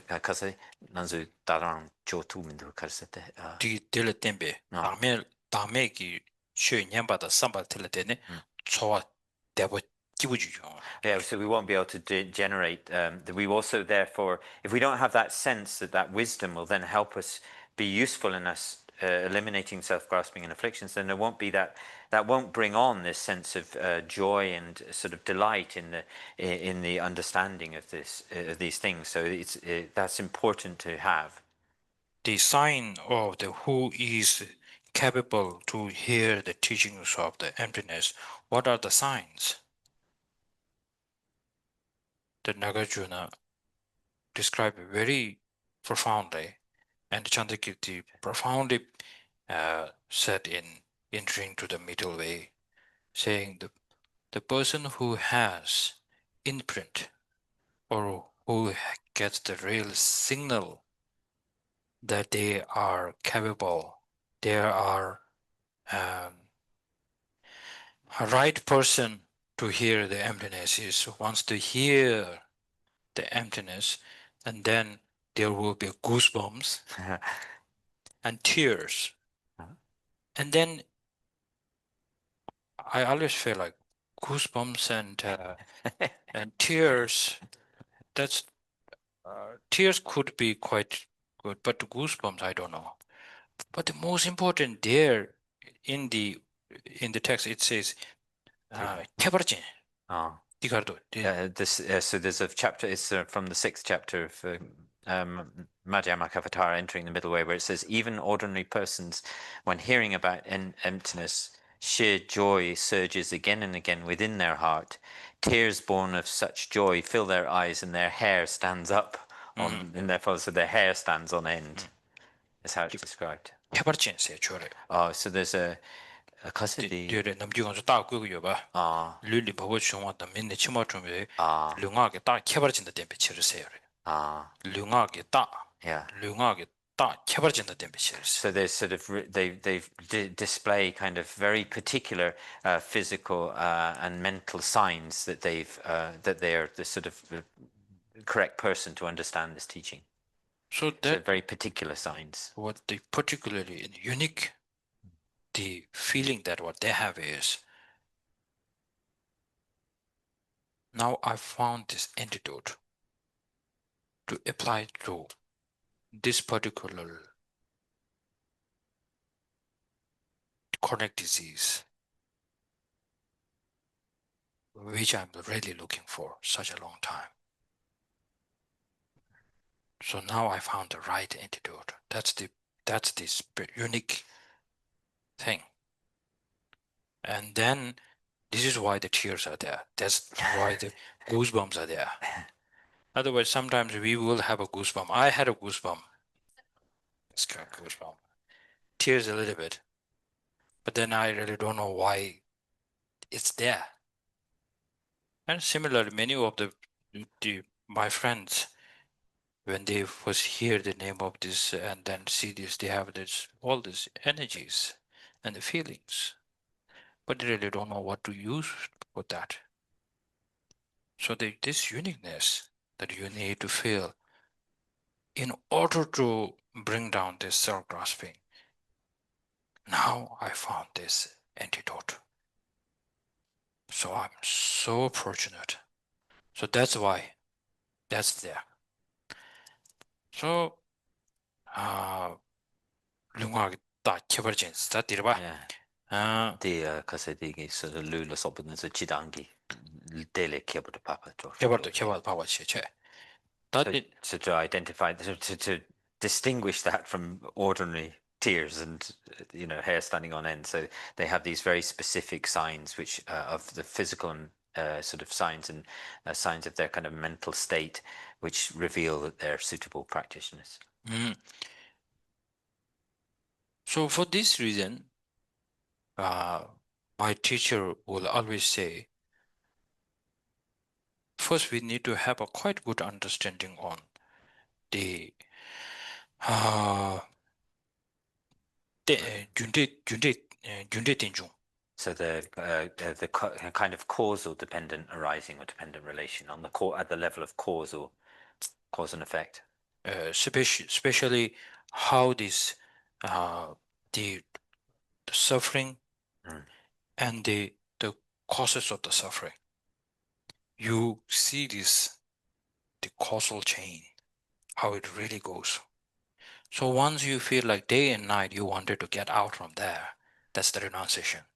Once you have this, then automatically when you find the antidote, this emptiness can really come in help. That's the time the joy, the tear, goosebumps, all these are there, right? If you had a goosebump and the tear before that, that actually doesn't count too much. Yeah, not ready yet. So then, did you then 당부디 준비 된 중도 삼로자고 코바 텔라 때니 아니 신에 동익이 텔라 오 제베체 지구 체원도 전배 아니 동익이 다도 전배 등진의 누구요리 등진에는 다 다른 거 되고 등진의 내도는 다른 되고요 아니 마도지기 야 최탐지 아니 정신이 뭐좀나양 아니 자제 되그리 되그 말했어야기 저거디 남산리그 말했어 그봐 얘랑을 등짐에 수행 쳐도 등짐에 수행 쳐도가 담에도 싫어 통도 없어 다 자라래 다시네 담에 통잡이 쉬고라 아니 나를 땡중길로데 도서 검대비 대이긴기 하나 동바 인장 아니 단동양 최담지 교마신도 자와체 토그리 자와체 초그리스 디 나다 동이 통잡이 쉬고를 계시더라 So there's a sort of at the beginning there's a way in which it's important to understand some relative level of this kind of cause and effect dependent relation and this level of cause and effect, and then when we're sort of looking into understanding the meaning of what it means for phenomena to lack intrinsic nature and intrinsic existent or established nature, and therefore that they are the nature of phenomena being emptiness. But then what's sort of the first most urgent point from that, when we start to understand the emptiness of phenomena, is that we are able to connect the fact that that wisdom, which understands the actual nature of things, is able to sort of lay harm to and eliminate the self-grasping. And so we see that connection between the two. And then if we're just we need at that point, it's still not so useful in the sense of understanding that things lack an intrinsic nature and then just saying that they are, they lack intrinsic nature and therefore, but they're also functional. But there's an important way in which we have to understand this. Having understood the empty nature of things, that we understand that because the phenomena are empty of this intrinsic nature, they are therefore, because of that reason, having understood the emptiness, therefore and using that understanding to say that because they are empty, they therefore are kind of illusory-like. and therefore able to perform function because they are empty. This step is then when we really have a much truer understanding of what it means to say that things lack intrinsic nature, and yet they are able to perform function. So this is the sort of steps of approach to understanding. So normally, when we say it's illusion, one wrong misunderstanding is it's fake. But here, when we say illusion-like, it means it does not exist by its own, but yet it can function like illusion. So that's the beauty of illusion. So here we are not to say things does not exist like illusion. For here, things does not exist by its own. The best example is the snake. Yeah, the striped rope. The striped rope snake. Yeah. But here, the illusion-like is, even though the things does not exist by its own, still it can function. It's like the illusion-like elephant. Illusion-like elephant, it's not truly exist by its own, but it has the color. It has its what's the called trunk. And it has its own beauty. So this is how we will understand right after when we see the emptiness. Before, how much we talk about illusion, like things can function, things are dependent, we're just repeating. But deep inside we have always hold to this truly exist on its own. And yet we are talking about big things. Oh, it's empty. Things does not exist by its own. But deeply inside we are so grasping down there. So this is the way like Lama Tsongkhapa put it in the special insight. So it's very beautiful because before I'm coming here, I kind of try to discuss with some of my friends in the land of medicine through the special insight. So in there, Lama Tsongkhapa will bring all these the debates, right? The debates on over refuting the sort of the object of negation. Object of negation. He will bring all of the great masters' view there, and before he refutes, he will say, first, before going into this refutation, we need to check whether do you believe in the law of causality. That's how he starts. Does that really matter?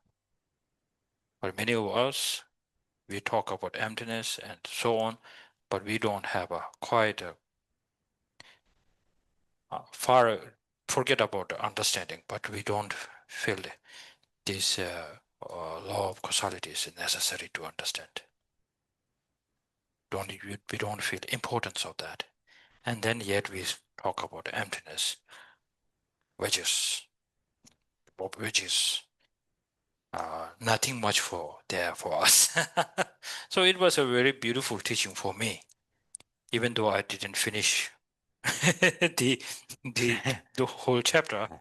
I only finished, I think, 15 pages. There are almost like how many pages left? I don't know, 100? Yeah, something. So I'm going to do the same here. So so you guys are thinking that I might finish it, but this is me. So I might finish maybe few verses, and then I will apologize, and then finish it. So we are covering the important and hard parts. That's good. Okay, so we take a break now.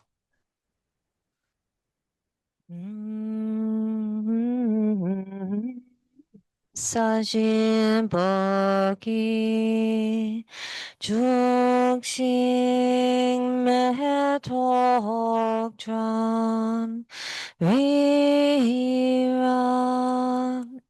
링지닌데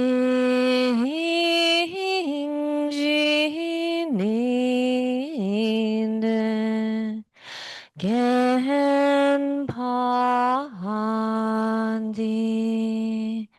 상예 신두 민대 오와이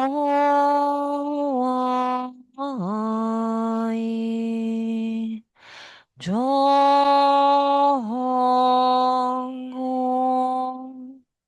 남당신라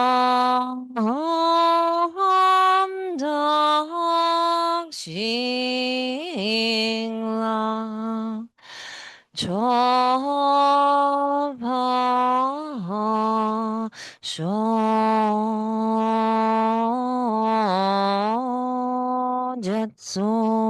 lama 담방계난기 정고 알라겐세 조칭쥐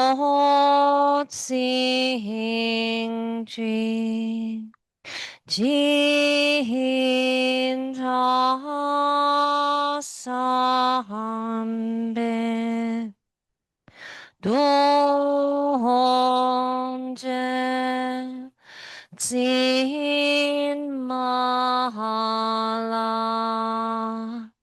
삼계 정기참바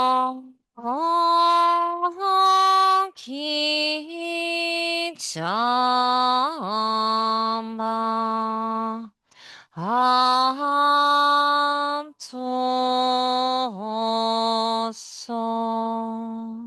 이담구르라 나만달라 감내야타야미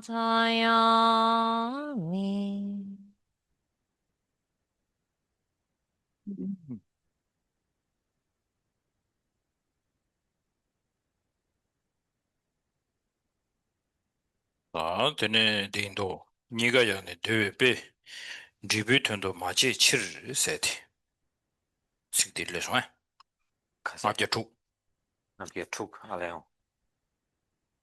Making any debike. So then we're moving on to the next gazette. Was it Niba or Sumba? Sumba. 숄라가 제베나 네. Continue. 뒤에 So now we'll move on to verse 4 and the last lines of verse 4, last two lines of verse 4, which read, by means of the examples that the yogis and the worldly both accept, and for the sake of the result, analysis is left aside. Shi chasams, right? 말이 니 말입니다. 다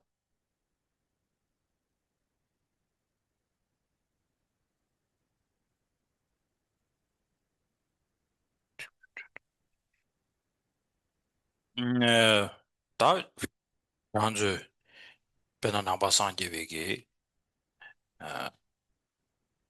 주주 용수 줘봐 세네레 다 배나 조다마와 시각이 최담주 밀람다고 교마다고 아주 참마다 빼도 참말 투몽 빼차되게 다이나양 리땡라 팝 팝석이 아니 된다디 가르쳐도 때는 파고 열쇠도 잠배 아니 지단에 직된 랑가발라 통대야 돼 교마를 빼레슬람니 대점식이 시기요 말이에요.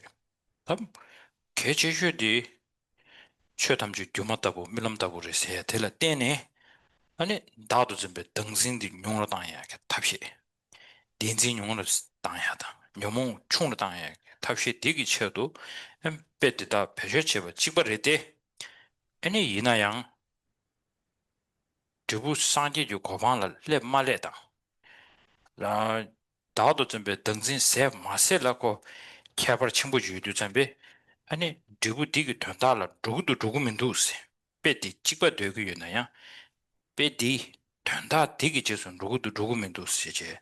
아니 제바 민다와도 소리가 요레스. 디송도 제바 민다와도 네디도스.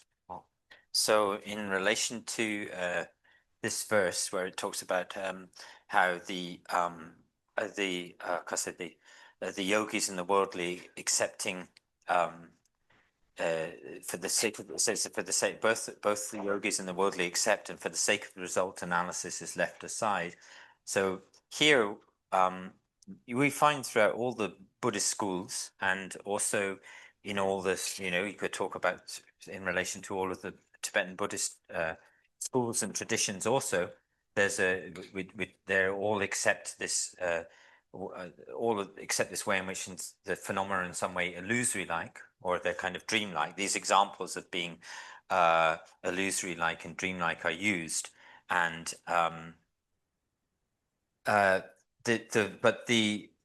when we're sort of determining what it means to be illusory-like or dream-like. Yep, sorry.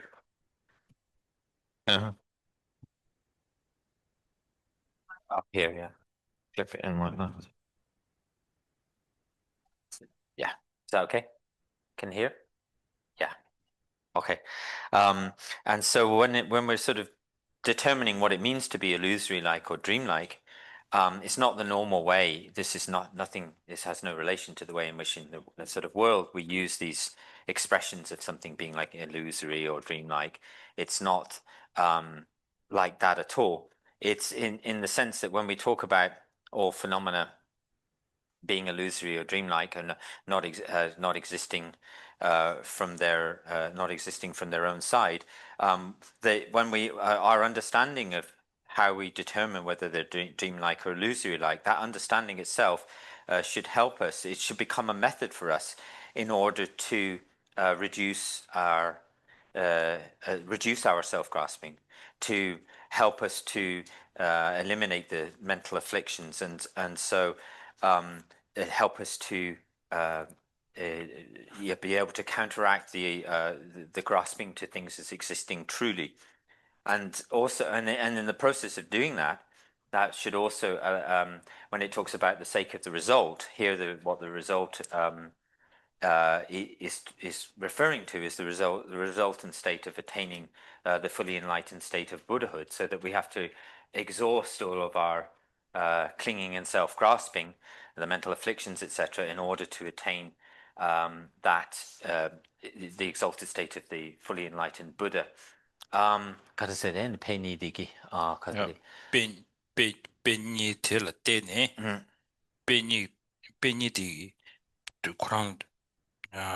정신이 막 더가서 빼디기 아니 빼니가 켈렘be 직발했어. 니가로 쳐담제 규마다보 미남다보스 라고에 직발했어.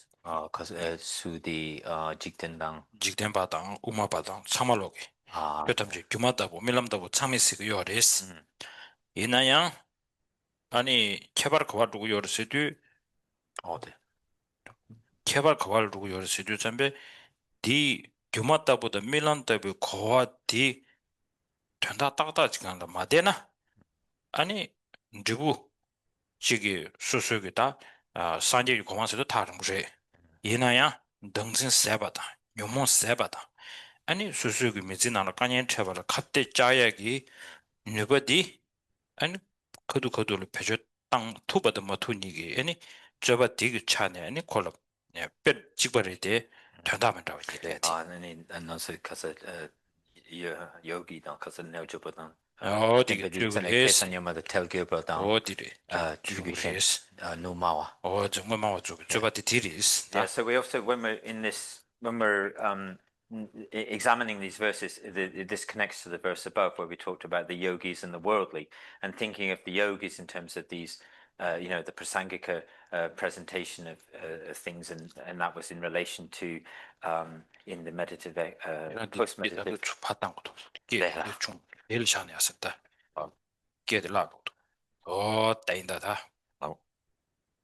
Oh yeah. Otherwise, we will give you a sticker. Here. Oh yeah. Come up there. The clips come up. It's here. It's here. Yeah. But it's come off. Oh yes. That's it. That's Okay. yeah. All right. Yes. Yes. Okay, good.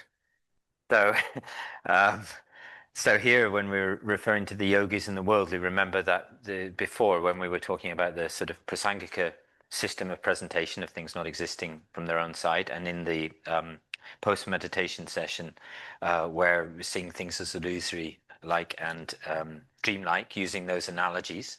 And then the worldly, where we connected that with the sort of non-prasangika systems, what we would call the Buddhist essentialist systems, and how they still present, things to exist truly and from their own side, but still having some kind of function, and that way in which they. So here, what we're saying is that both of those kind of systems are using the examples of illusory-like and dream-like as a way to express how things exist, but although they're using the means of examples is the same, the result but what we're looking at is whether through their understanding of what it means to be dreamlike, what it means to be illusory-like, that is actually reducing. Let's put aside attaining the final state of Buddhahood for a moment, because that's something quite far away. But if we were to bring that closer to us and seeing whether it it starts to reduce our self-grasping, that it counteracts our mental afflictions and clinging to the true existence of things, and then seeing, and here we can see the difference as to whether the use of those examples and the understanding which comes from the use of those examples is giving us this desired result or not, and that's where we see the difference between these two systems. Di oma di tsikdi dan jawa chabla jikden bayi ngoyo tongshin yangda nido dochi yi gyuma tabu minbe dir nenjo bada jikden zo sata zoba zo goyo ge shidi yang tawa nido dochi yi gyuma tabu yinba da minba dili zoba ramado chodamri gyuma yimela ke zo yo maris yang tawa nido kyorangi gyuma tabu korangi ngoyonim duda mindu seyege korangi ngoyonim du mindu gi nen가디 오지 마신베나 아니 단도에 지 시직 단도 코란간 하드여나 코란 영원의 주버직 단도 시직 하드여나 가주 코란 영원의 민둘라베이나양 당동이 디강로 직 하드여 봐. And then this connects with the verse below that, where it says how when ordinary people, these ordinary people or worldly people, perceive phenomena, they look on them as real and not illusory. This then is the subject of debate, where ordinary and yogis differ. So what's being said here is that in terms of if the people the basis from which these two sort of categories of person or practitioner are coming at it, so that if you are still based in this understanding of things to exist from their own side, and and you're still saying that things are illusory-like, saying that things exist in a dream-like way, you look on them at real, but you say that they are illusory, but you're still holding on to the idea that they exist from their own side. If that understanding that things, you still have that, you haven't reached the understanding that things don't exist from their own side, and therefore you're holding on to this kind of leftover piece of thinking that things exist from their own side and still saying they're illusory. This is the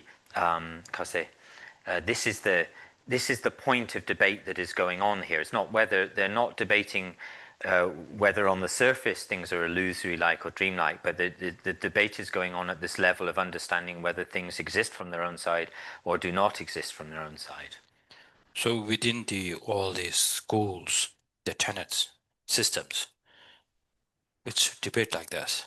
It's more like for like a Prasangika and Sovatantika, between the Chandakirti and the Bhava Viveka. Why Chandakirti is criticizing Bhava Viveka's view on emptiness? It's fully, not fully realized, or like a selflessness. On the level of the selflessness, Bhava Viveka holds the through this view we could get a liberation. But the Chandrakirti is saying, no, I don't think so, because you have still left to refute something from the truly existence from there. You have something left.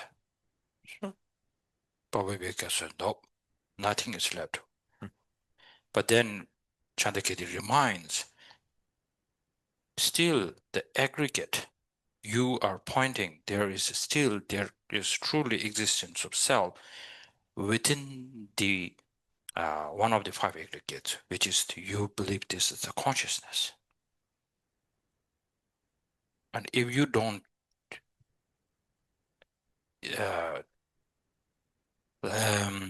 refute that, still the consciousness is not, it cannot represent self. And then it's a very nice logic. It says, because it's representative. It's nice because of the representative of His Holiness. The Dalai Lama cannot be His Holiness at all. Right? We are in America. American national flag is not America because it represents America. So that's why it's very difficult to find where is this America. Right? We have to say America for sure. But then the problem is there's nothing just truly existence of America there. So because everything is representing America. It's the highest, one of the highest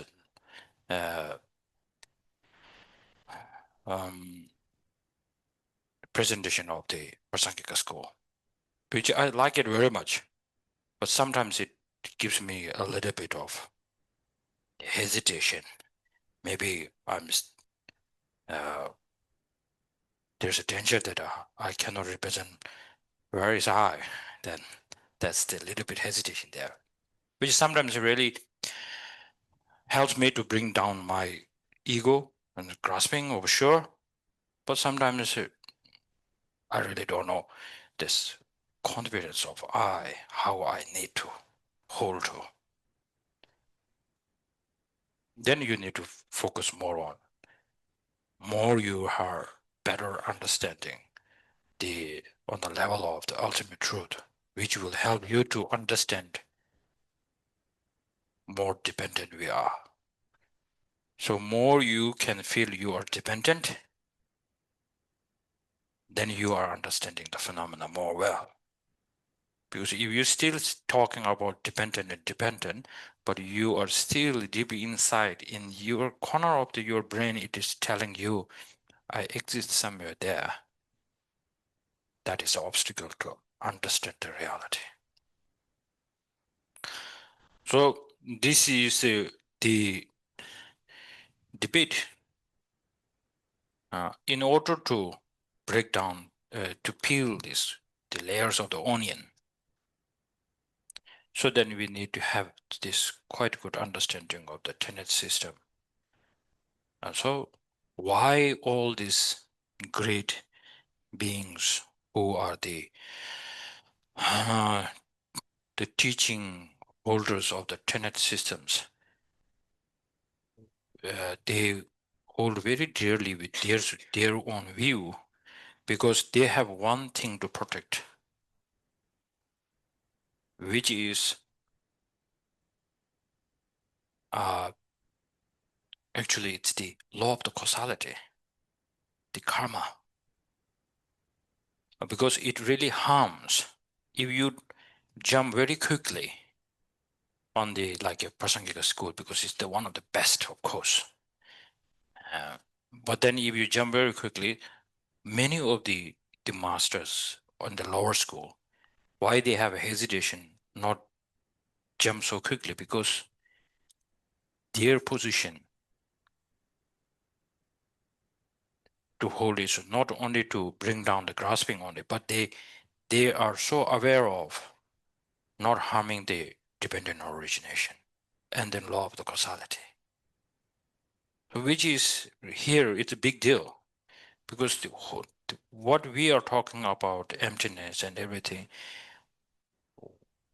if the person does not have any good understanding of the first two noble truths and the relation between this cause of the suffering and the suffering, then if you start talking about impermanence, emptiness, bodhicitta, it's just like big talk. Nothing much to bring into practice. So that's the reason why we should always remember that, as Chandakirti reminds us in entering to the middle way, in the middle of the sixth chapter.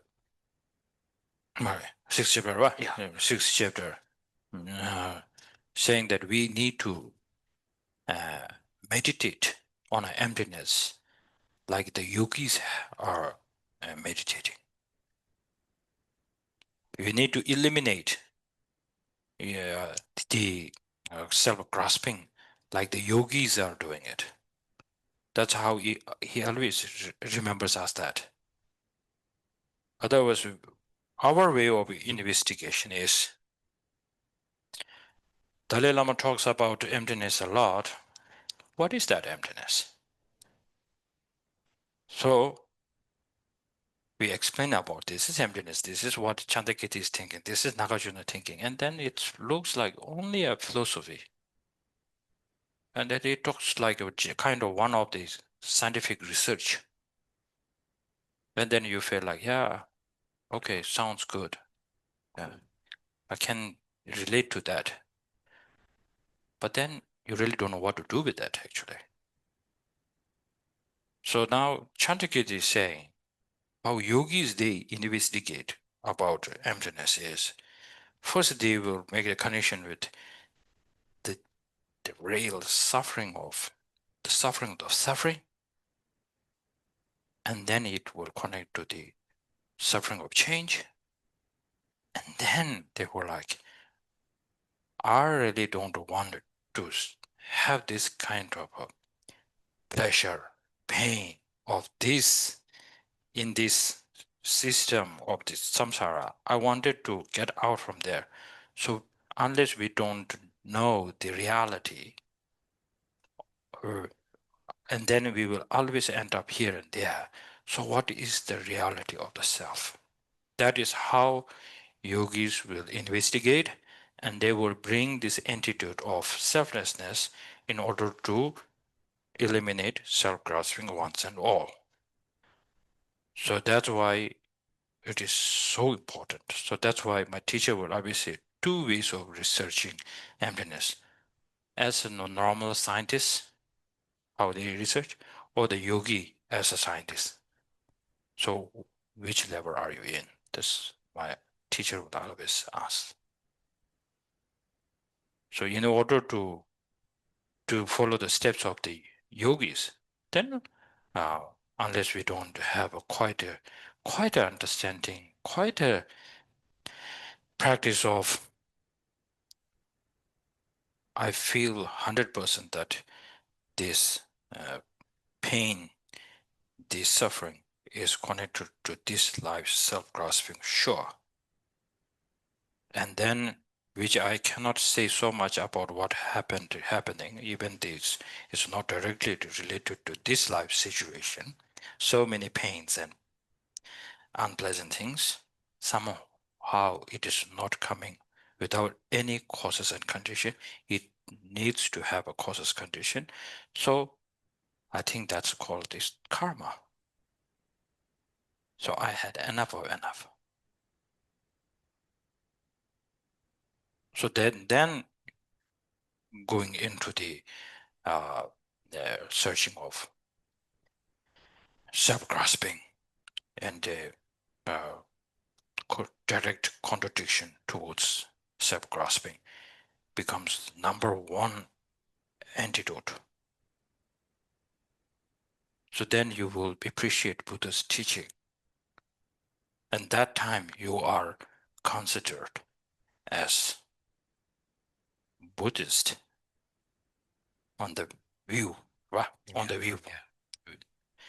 Before that you are on the conventional level, you are Buddhist, we are Buddhist. But on the view level, we are not. So on the view level, you want to become the Buddhist. This is where we take the real refuge, actually. That's why we say, when we say taking a refuge, in the Buddhism, when we take a refuge in the Dharma, Buddha, Dharma, Sangha, and the Dharma is the main refuge. We always emphasize on that. So that's where we have touched the ground there. So this is a very important. It becomes very important. It feels very important. Jigdenpa yunga tongji tanya yasho shu juma tabur yinbe. That is one. Yangda nidu tochi ji juma tabur minbe tere nenjoba ta di gang de la ya. So we are until 7, right? 7, yeah. 7:30, 7. So I will talk a little bit more about here, which first I thought to skip, then I thought like, maybe not. So dinalo dinishtu nandan. Diro naba diro. Takarang diwachi tu dia. Natu bai. Takarang diwachi ret. Sigi number rebe. Di kadu dilo uma jubi sikji tu. Mahando yinsiru. Oh, uma. Rudansa. Somewhere there.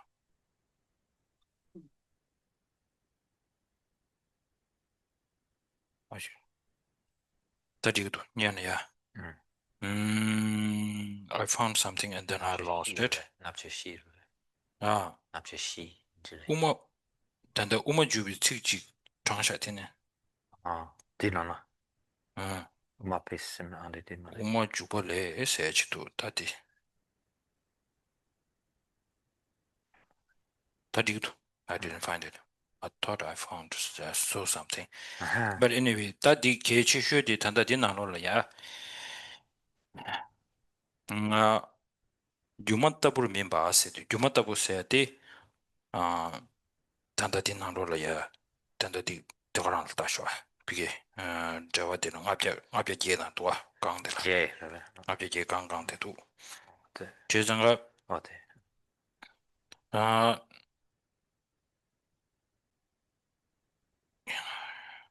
dendong jumatabus. Dendong dembe tongba.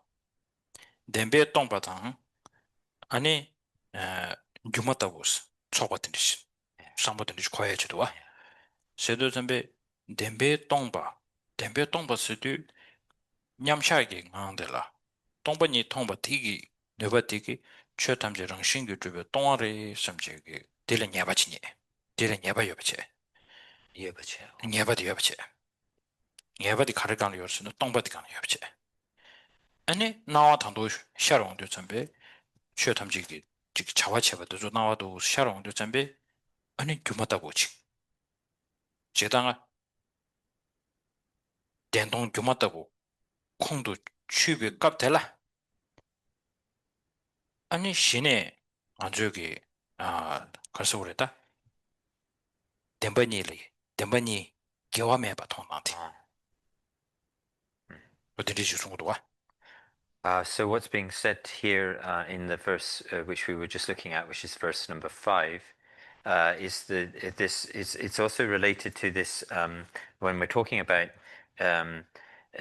being illusory-like, and then also this lack, the empty nature of things, of lacking any form of true existence, and understanding how and understanding this sort of combination of being empty of true existence and being illusory-like, and this can be connected with the understanding of the empty of nature things in a sort of Arya's meditative equipoise, single-pointed equipoise on emptiness, where they ascertain the empty nature of that things lack any true kind of nature, and then after that meditative equipoise, when they arise from the meditative equipoise and things appear to them, that they are able to see they're able to see that things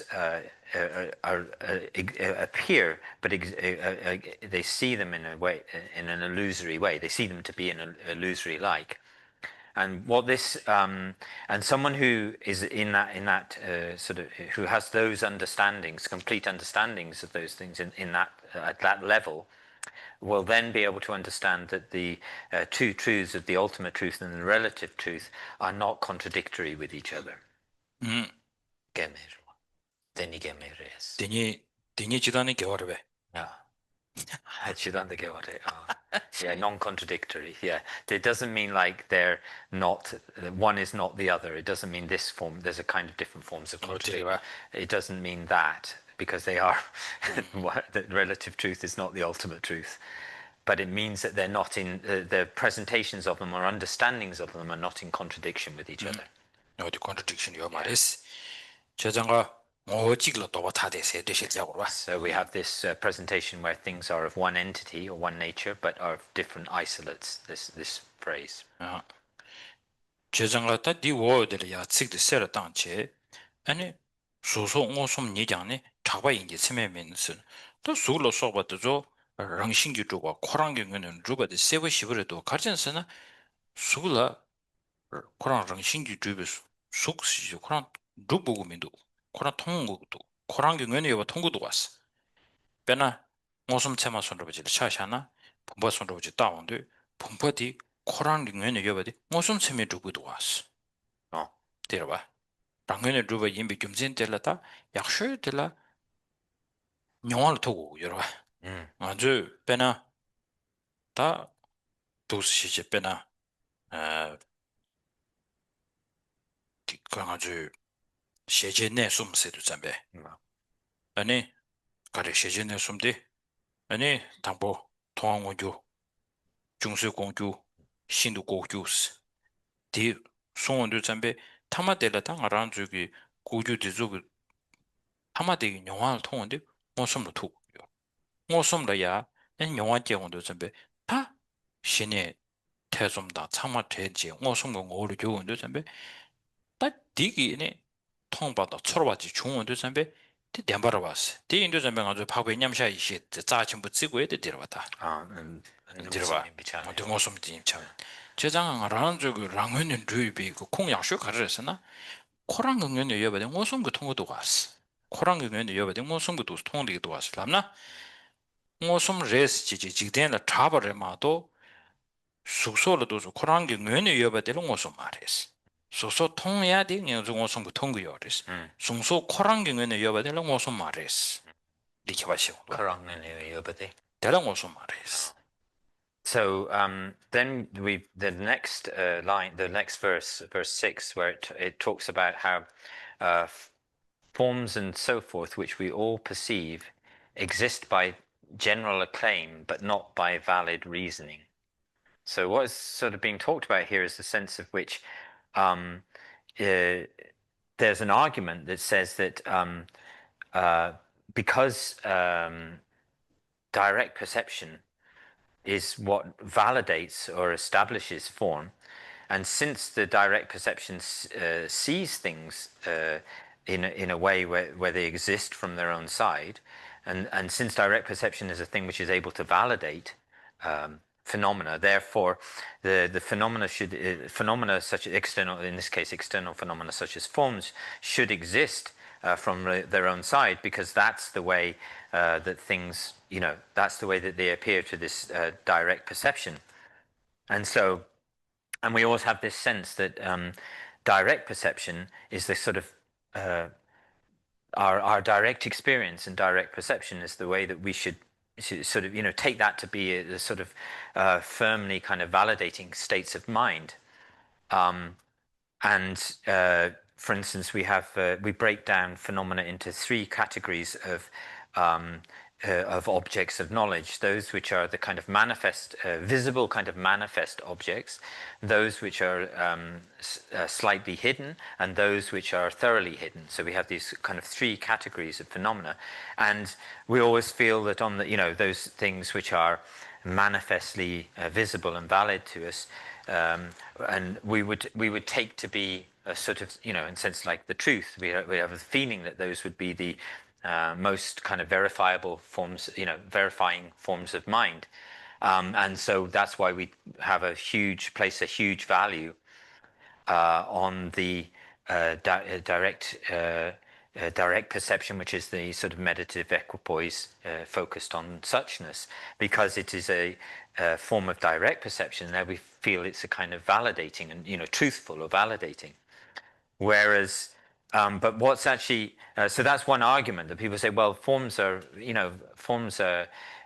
exist, appear. If you're saying that forms appear to direct perception of, say, a clay pot, as the clay pot appears to exist from its own side to that direct perception would be correct. So therefore, the clay pot would exist from its own side. But the argument is here that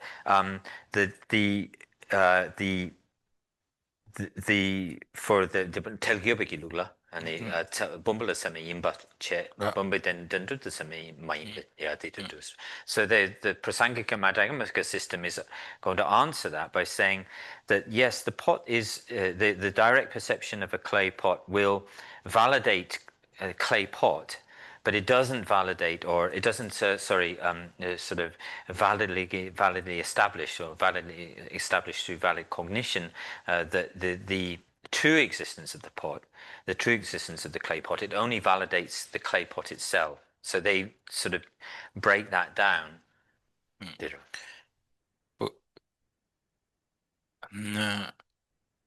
if you say, I met Mark, and then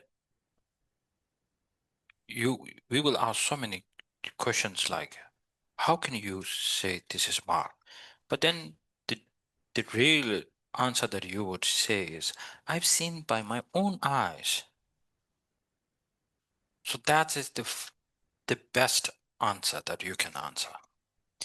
But what is there could be some kind of a now debate there. The question is, if I ask that where have you seen, and then you can say I've seen Mark there, and then you say, oh, his name is Mark, and so good. But here the question is not have you seen the mark or not. It's like what you have seen the mark, how you can define there is that kind of mark there, the truly existence of that.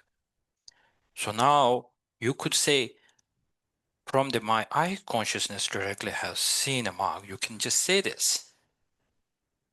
But you cannot still, you feel like I'm grasping hold to this mark, but you didn't. You think you have. You're totally mistaken. So,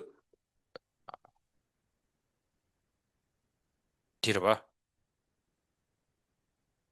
마 통베기 마 통버려서 통버려. 마기 태권한이 통여로 통여 말이지.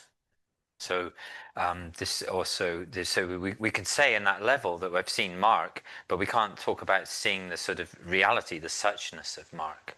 And sorry, one thing I forgot to say before was that Rinpoche said that those ways of, you know, the ways of that we talked about just before is that something which is said on the conventional, on the sort of ordinary level, we say that we see form, but the Prasangika is saying that you're not validly establishing the true existence of things. You're only establishing the pot itself, and that is when we talk about seeing the pot, that's just at an ordinary kind of level, like seeing Mark, but not seeing the suchness of Mark or the lack of intrinsic nature of Mark.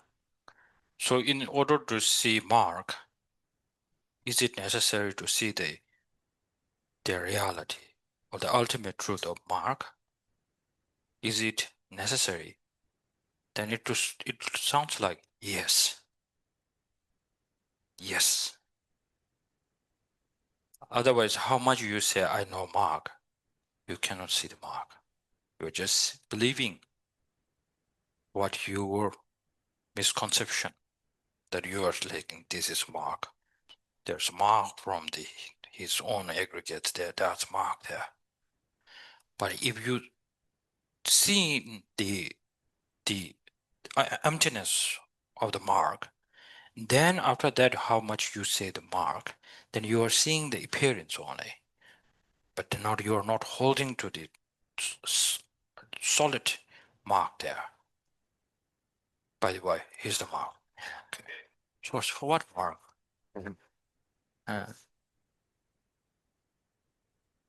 So then it becomes quite relevant when in the Dhammapada Sutra, where Buddha says, many people says that they know me through my 5 aggregates, but yet I still say they don't know me. So then he gives a hint saying, in order to know me, you need to see the Dharmakaya. So, and can we say, in order to see Simon, to still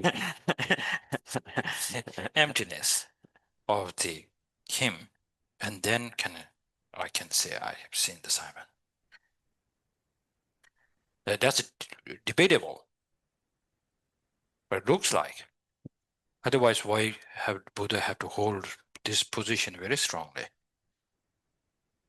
And that's why in our tantric practices, when we say Sabhava Shuddha Sarvadhamma Sabhava Shuddha Hang Tongpa Nidu Juru, and then Tongpe Ngangle, all this, through the emptiness, then understanding of the emptiness that settles mind, then it appears into the form body, and so on, so on, so on. The base is the ultimate truth.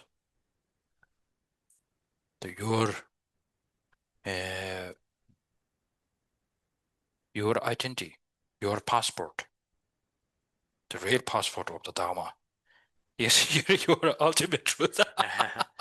Yeah. It sounds like that. Still can investigate a bit.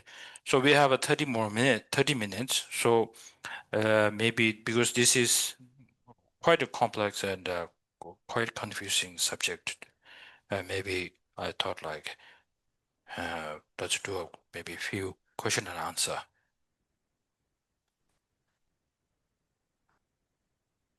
Sine, you have a question? I know you have.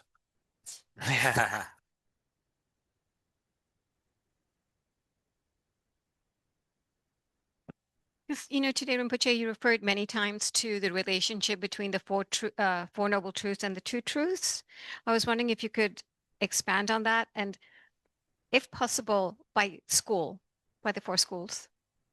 For schools.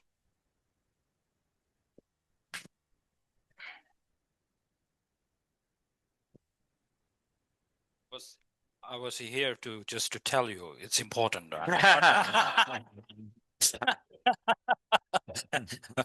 I'm not here to explain that. Yeah.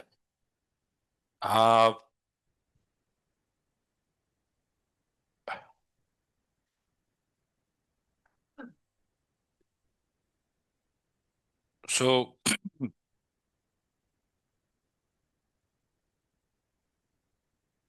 the true truths,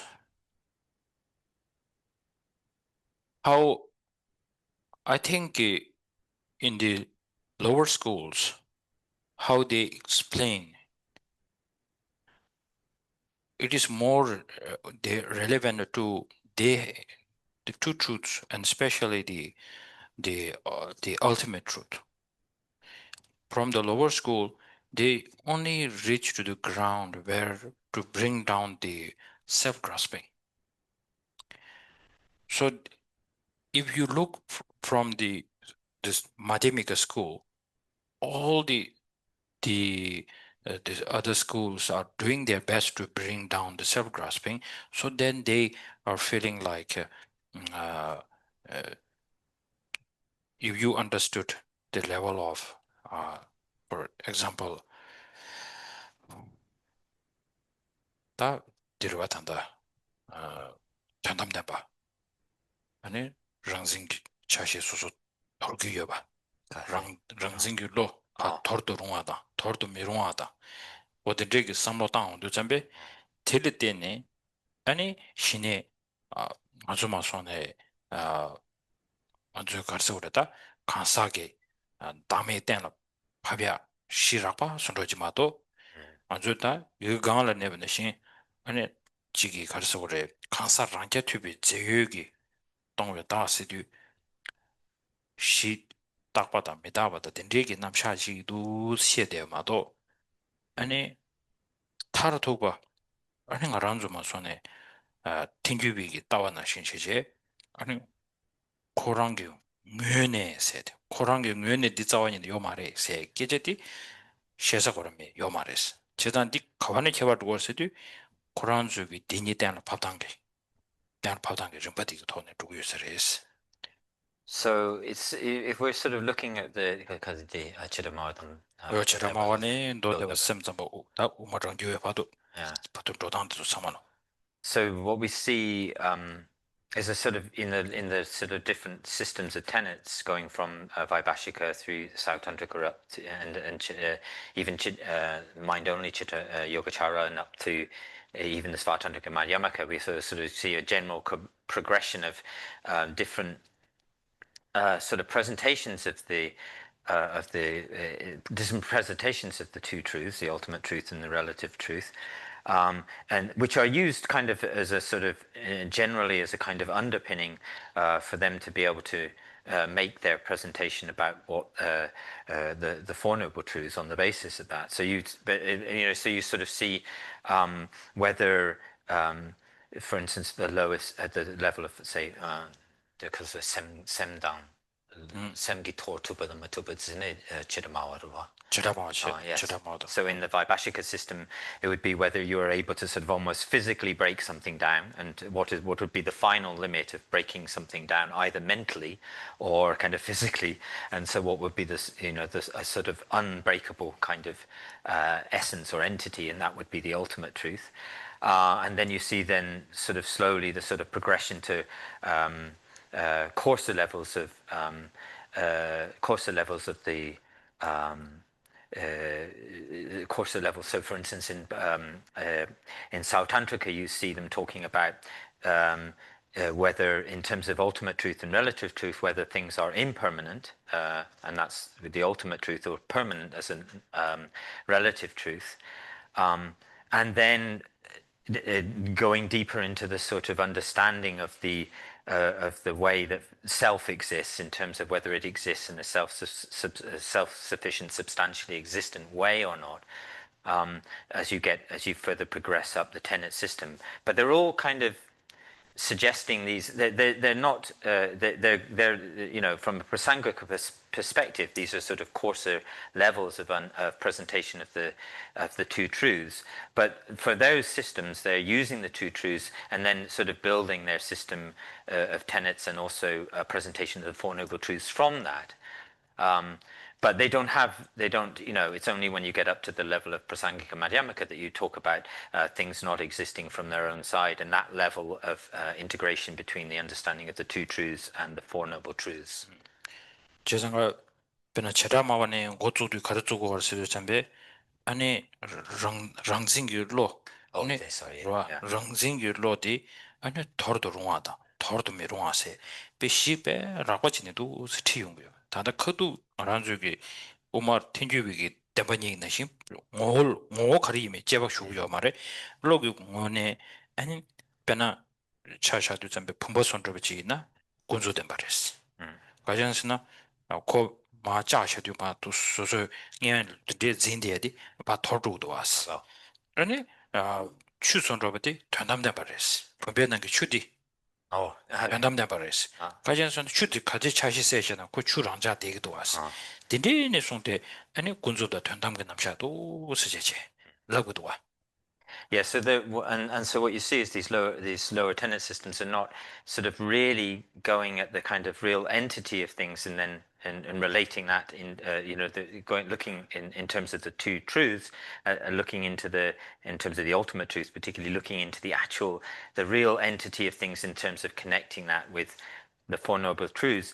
But what they're doing, for instance, in Vaibhashika is that when the way that they present the ultimate, the way of analyzing whether something is an ultimate truth or a relative truth is whether the mind which apprehends that particular phenomena, or could be physically, or the mind that apprehends that phenomena is able to break it down or not. So for instance, they will say like a clay pot is considered a relative truth because it can be broken down either physically or using mentally kind of, the mind would apprehends that would be able to mentally break it up into parts.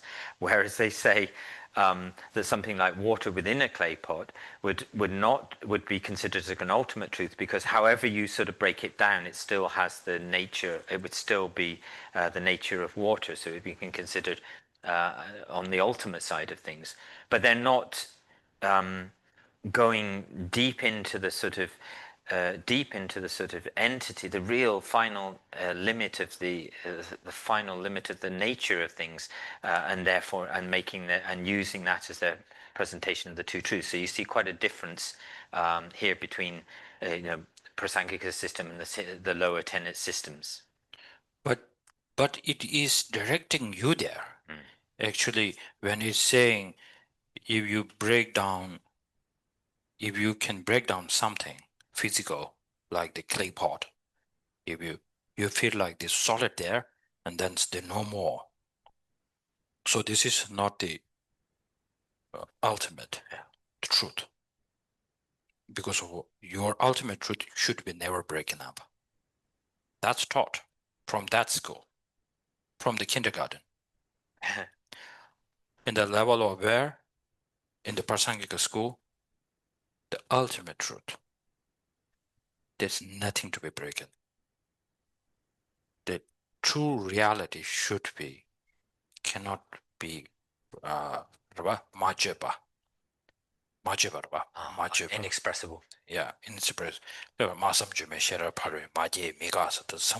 Yeah, so it's you know, where it talks about being inexpressible, not able to be inconceivable, inexpressible, not produced, not ceased, all these kinds. So this is how they're then in the Prasangika system is describing the final nature of things. So there, it's been taught to bring this kind of link. So that's why I think from the lower school until that, it is giving you how to be ready to go on the path to the Prasangika school. So many of us, we don't have this kind of familiarity towards that system, and then you jump to the like things does not exist by its own. Doesn't make much sense to you. So that's the problem. Mark. Yeah. So, thank you, Rinpoche.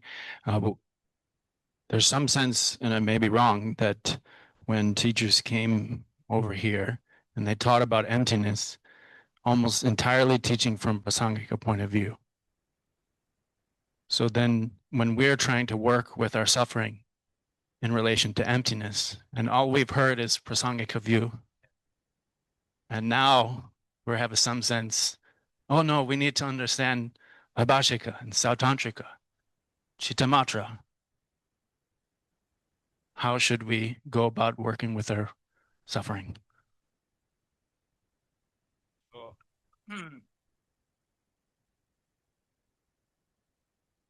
I'm here to market.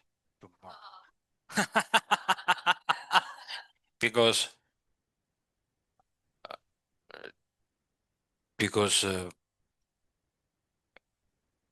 I think we had enough about the Prasangika school so much, but then somehow many of us are not really getting the real purpose of the Prasangika school is to break down this self-grasping. So then we need some other methods. Maybe then we say like, well, maybe I need to start from if you are not, you feel like you are in the university and the subject is too hard, and then you need to be very wise enough to go back to the maybe 10th grade or the 9th grade, and then feel like, now I will start from there.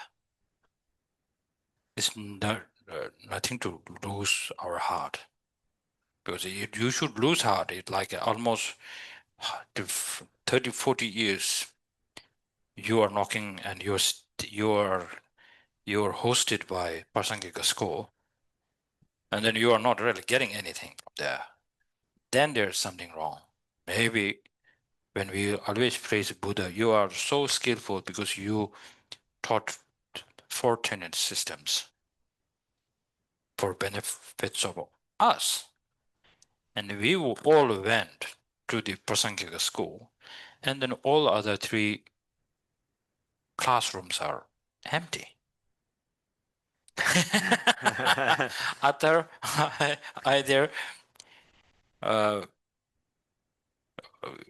maybe we shouldn't say the Buddha, you are skillful. Or if you say skillful, then you really need to be super careful. I have a huge respect to the Prasangika school. Maybe the way I really don't understand the other schools well, so that's why I'm not really getting the taste of the Prasangika school. Because when Prasangika school, other schools, when hear the Prasangika's view, they just cannot hear it. They have no courage to hear the teachings of the Prasangika school at all. Like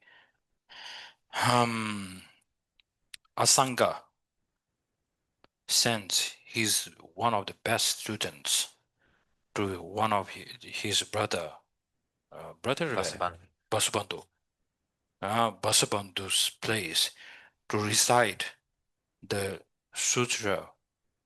In there's lots of emptiness there. So he sends some of his students to recite this nearby, and then Vasubandhu will listen to this beautiful recitations of the sutra, like, oh, this is the real teachings of Buddha. Yes, yes, yes.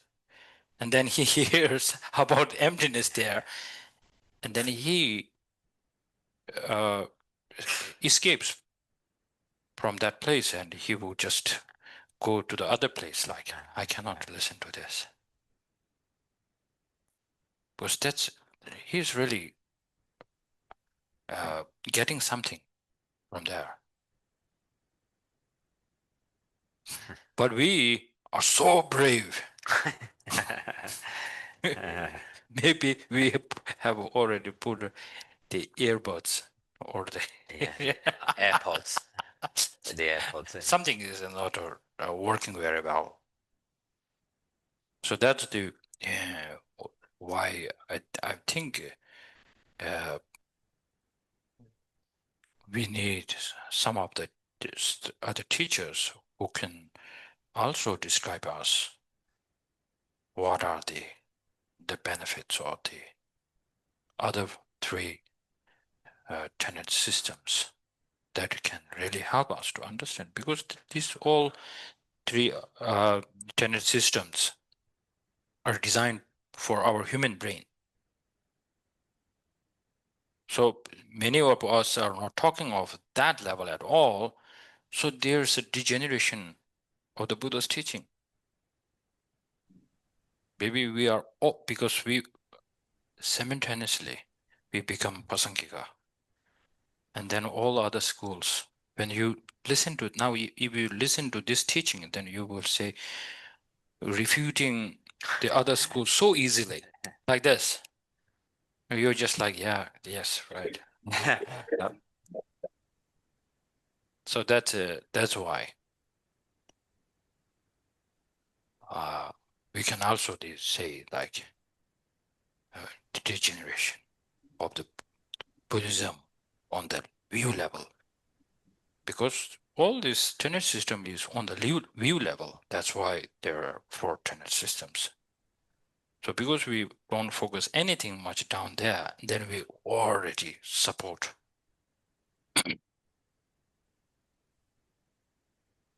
Prasangika kind of blindly, actually. So then there is a problem. That's what I'm thinking. When we talk about the problem, it's not a problem in the Buddha's teaching, but how we, the teaching of the Buddha here, not in the world, for yourself.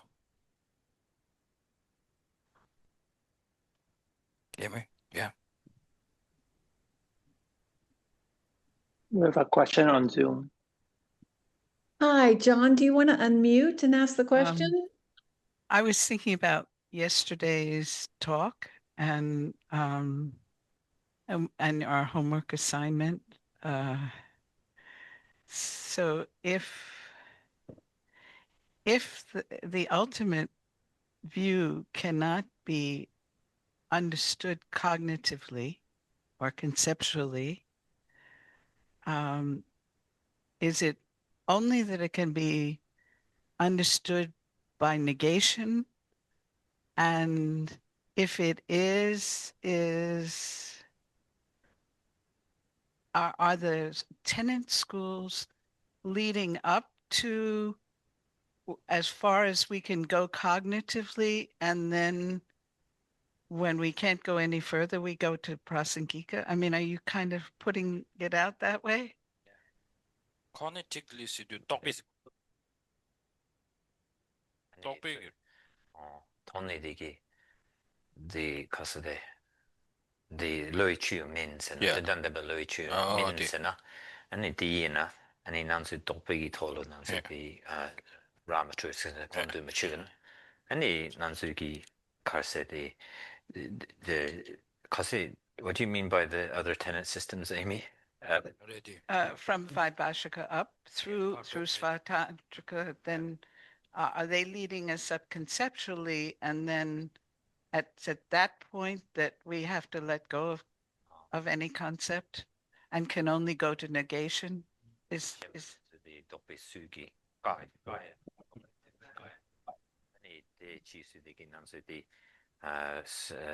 Rangupe Badu, they get Dobisugi Kayata, and they choose in an answer Telgis, and it Dopim, Dopisu, because they Dopadan, Majebisugi Kayato, Chitu. That Tony the Dombanigi 20 Tösam Gitan Papuyor Töba Töbegi Yanaya Protoje.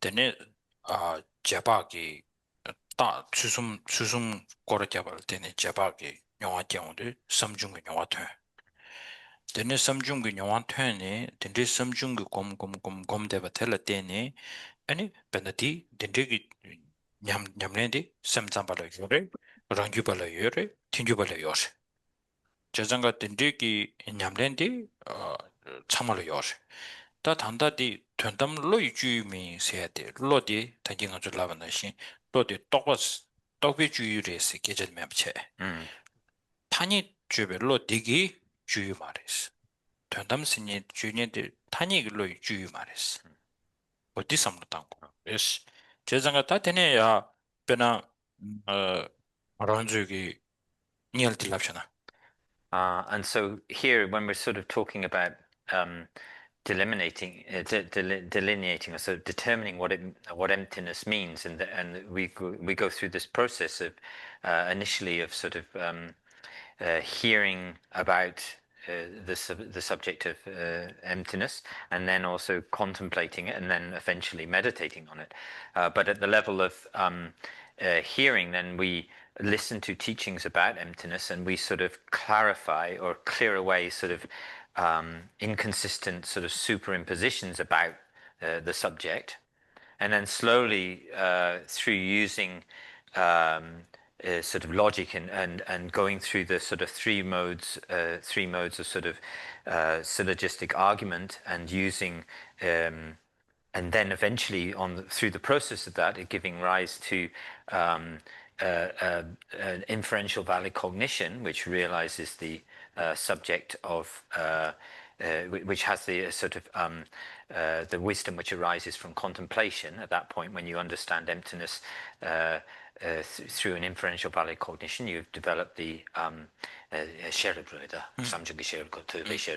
you develop the wisdom which arises from contemplation, and then absorbing that into our experience through the kind of cultivation and meditative cultivation, and then you have this sort of more direct experience of the understanding of emptiness. But but these are so these modes of practice are done by all of the schools, all of the Mahayana schools, from Chittamartin Yogacara, and with the Svatantrika Madhyamaka, and also with Prasangika Madhyamaka. All of them use these sort of practices and ways of developing our understanding of emptiness. So what we're not, when the phrase says that the ultimate is not within the reach of mind, or not within the reach of intellect, what it's not saying that the ultimate cannot be realized. It's saying not about the mind can't be realized, the ultimate truth cannot be realized conceptually. What it's saying is that a mind which analyzes in a kind of relative or conventional way will never, that emptiness will always be beyond the scope of that kind of mind. It's not saying that conceptual mind, any form of conceptual mind itself, is not able to ascertain emptiness, because we have to go through these process of hearing, contemplation, and meditation.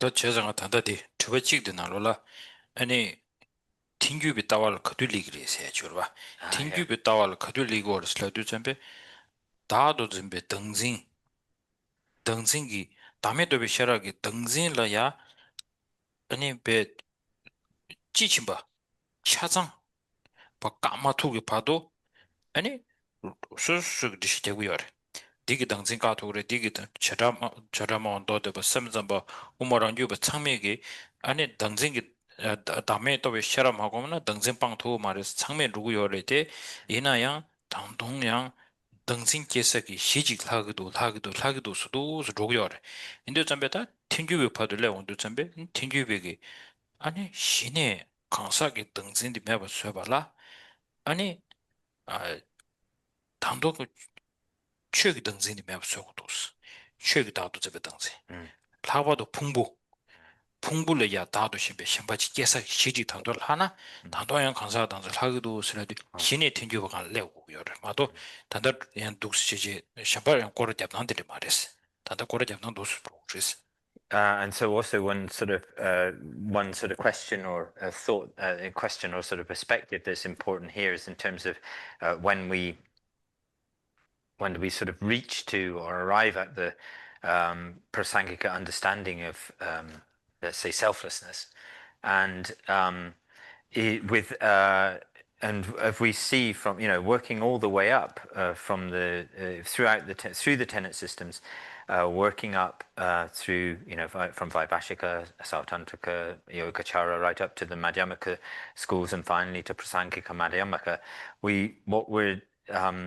what we will see is for the Prasangika system to have arrived at the Prasangika system means to have that our understanding of this wisdom of selflessness will be able to counteract in every way the clinging both to the grasping, both to the grasping of the self of person, and also the self of phenomena.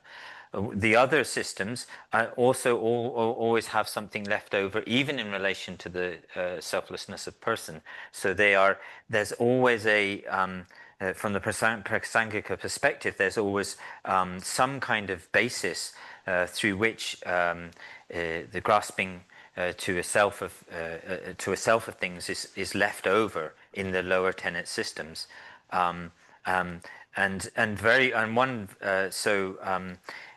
so there's always there's a sort of there's still something, a basis out of which grasping and therefore all of the other complications will arise.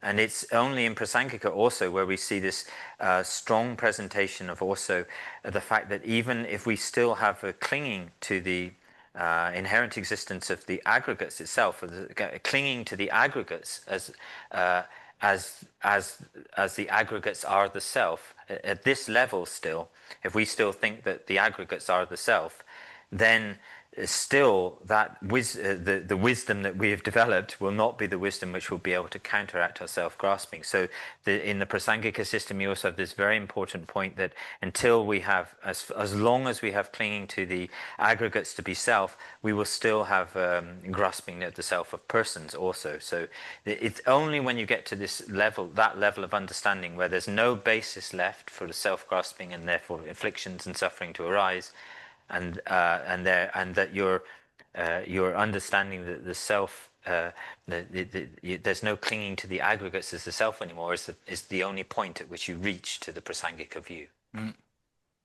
Okay. We have a question on Zoom. Can you hear me from Zoom? Okay. Yes. We will take one question from the Zoom. Okay, John, can you unmute and go ahead, please? Yeah, I think the translator might have answered the question, but I'll ask it anyway. Can you hear me? Yep. Yes. Thank you, Rinpoche, translator, and Sangha at Shantideva Center. So my question is, some people might say that even positive emotions and actions are empty ultimately, and give this as the reason, okay, I don't need to perform any kind actions or compassionate actions or good actions, and it could lead to something like an apathy or non-caring or too equanimous, and just, you know, I'm here and whatever's happening out there is, you know, it's not, I shouldn't get too involved. Which, from my understanding, would be taking a step back in the Buddhist understanding and practice. How would we reason that and contemplate that so that it's useful for our own minds and practice? Thank you.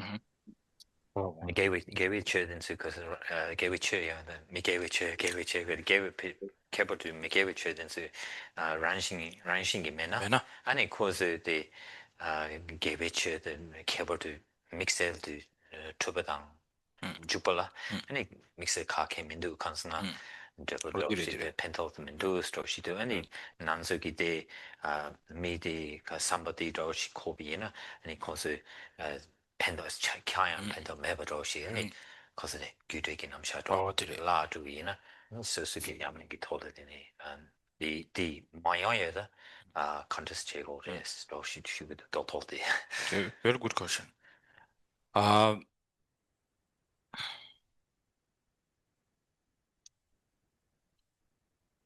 제상가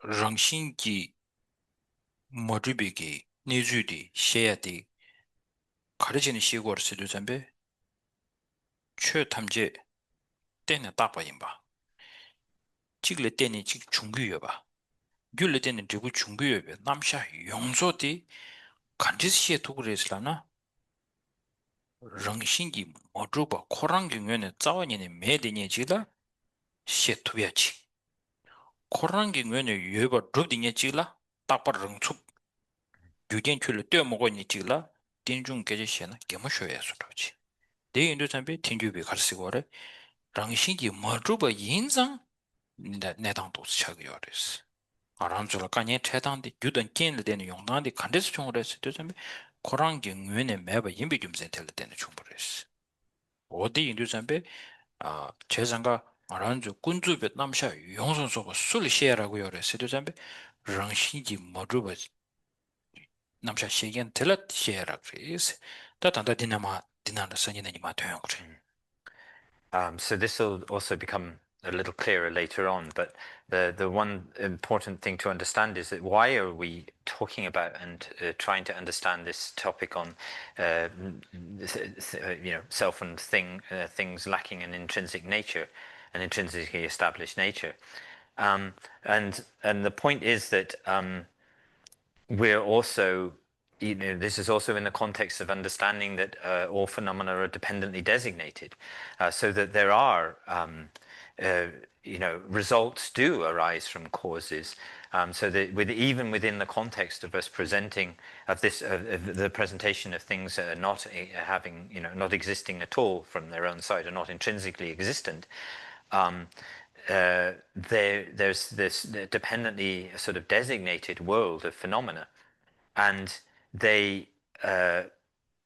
so for someone who doesn't accept the lack of intrinsic existence of things, who thinks that things intrinsically exist, actually for them they're unable to present this sort of causal world of virtue and non-virtue and the causal world related to that. It's actually only because what they end up with is a kind of philosophy which then kind of imprisons phenomena as being permanent and completely solidly kind of what's the word, sort of solidly existent, solidly and kind of permanently existent, and unable to relate to phenomena in any other way. So the presentation of someone who doesn't who thinks that things truly exist can't present the world of dependent origination. Whereas for one who is able to present phenomena, self and phenomena as not existing, not existing in an intrinsic way, they are able to present the sort of the causal world of dependent phenomena, and so they're able to explain how things arise because of causes and conditions, because they have no intrinsic nature. So it's only when we're able, it's the understanding of the lack of intrinsic nature which allows us to give a complete and sort of valid presentation of the conventional relative world. Mm-hmm. Okay, so we stop here and is that homework? Yeah. I can still listen to your question, so you tell me the question and then answer tomorrow. Yeah.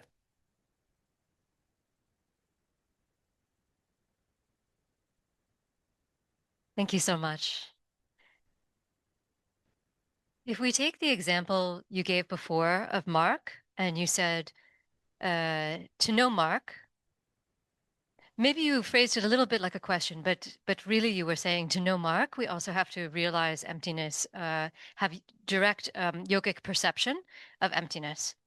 But my question is, to know Mark, do we also have to have direct yogic perception of mere Buddhahood, Buddha nature, or mere clear-night nature of mind? Or is that already included when we directly have direct yogic perception of emptiness? That's my question. Mark Sheila. di roshite nanzu marki dejini roshite nunsun to dopa roshi kore nunsun to dopa gijelen. Yeah, so Rimshi's already going to question whether we actually said, do we need a direct perception of mark? Not the direct. Yeah. So he's questioning that. Not I think not necessarily direct one. Yeah, conceptual. Yeah. Conceptual can be good enough. Okay. Yeah. So maybe, yeah, that's the most important point. Rimshi will say that you can have a conceptual understanding of marks. Yeah. Yes. Yeah, okay. Yeah.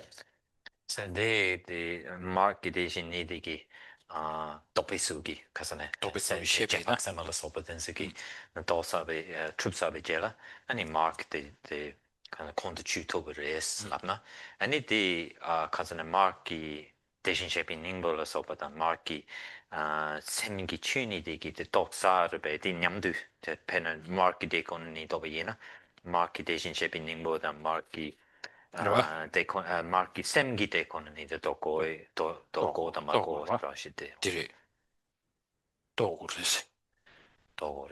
Yeah, so yes, you'd have to realize that it would be kind of included in the understanding that he the conceptual realization of the suchness of Mark would be the understanding of Mark's Tathagata and his the nature of his mind. No, the person, the Tathagata, if you say, oh, so precious, okay? No, the mind, which is cloudy mind, the cloud is gone. Here we go. That's the precious mind here. So the mark, you see this mark, and then you see the nature of him clearly. It doesn't mean you make him a Buddha. You see, sorry, the Mark. real, he was almost so happy. So you have seen, it's like you are saying the 90% which is mixed up with the water mixed up with the milk. So you see the 10% that mixed so clearly, and the 90% it's mixed up. So you have seen the truth. So similarly, this is how we recognize. So once you can get out from this confusion, this misunderstanding completely, then you become Buddha. Right? So, is this precious? That's a big question. We say, oh, His Holiness holding this cup become precious. Why? Same cup. So, His Holiness' way of looking at this cup is completely different. How he enjoys this cup is totally different than we are holding this cup and enjoying this cup. So that's why we say, oh, this is a very special cup. So that becomes special. That special is not like His Holiness touched it and then it becomes special. No, this is how the mind, how it preserves, perceives. Yep. Okay. Thank you. Conclude with the short mandala, starting with the short mandala offering on page 15. Saji Baki Jokshin Niyatwa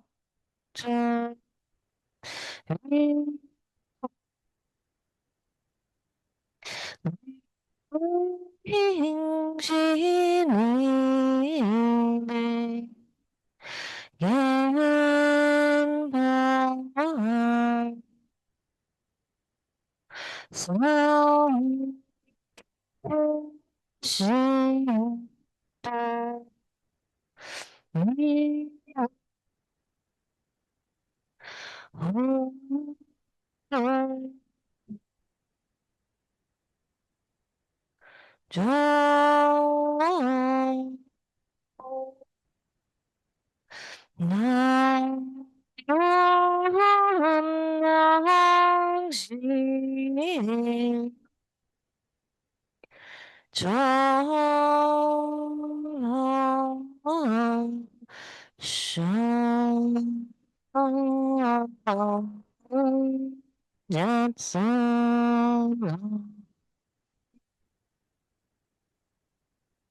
Kun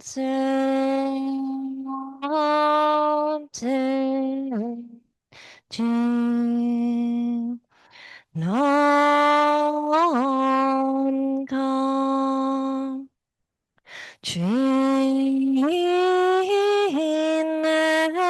Chong Chu Gen Pandang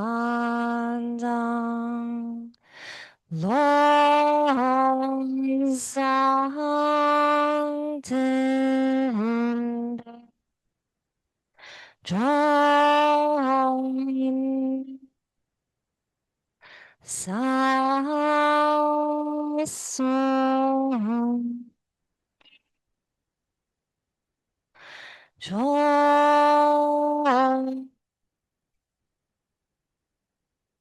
More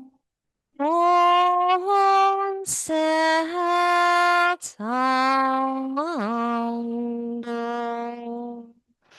Ne Yo Chi Nidam Sayami. And then we continue on to page 20. Having thoroughly investigated in accord with all that I've heard, day and night through the four reasonings, mind born of reflection on these topics of contemplation, may this discernment sever all doubts.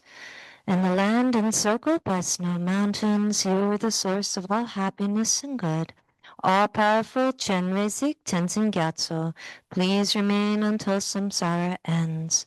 In all my lives, never separated from perfect gurus, may I enjoy the magnificent Dharma, and by completing the qualities of the grounds and paths, may I quickly attain the state of Vajradhara. I fully dedicate all these virtues to be able to train just like the hero Manjushri who knows reality well, and just like Samantabhadra as well. I fully dedicate all my roots of virtue with the dedication praised as the best by all the gone beyond victorious ones of the three times in order to have good conduct. With my heart going out with great compassion, in whatever direction the most precious teachings have not yet spread or once spread have declined, may I reveal this treasure of happiness and aid. Peerless teacher and assembly of the children of the victorious ones, Shravakas and Prachaka Buddhas, victorious Losang, father and sons, along with the lineage masters, all the objects of refuge of infinite lands, please bestow the virtue and goodness of accomplishing this prayer here and now, holding and spreading the Muni's precious and complete teachings. Through explanation and practice, you wore the armor of patience that is never discouraged. Incomparable Venerable Guru, to you I make request. While striving single-pointedly for the sake of the victorious one's teachings, the sole gateway through which all benefit and happiness emerge, and for mother living beings you suddenly departed to peace, what a great loss. Nevertheless, through the undeceiving truth of the blessings of the ocean of the three jewels, and the great waves of bodhicitta of the children of the victorious ones, may the smile of a reincarnation swiftly beam in glory for fortunate disciples.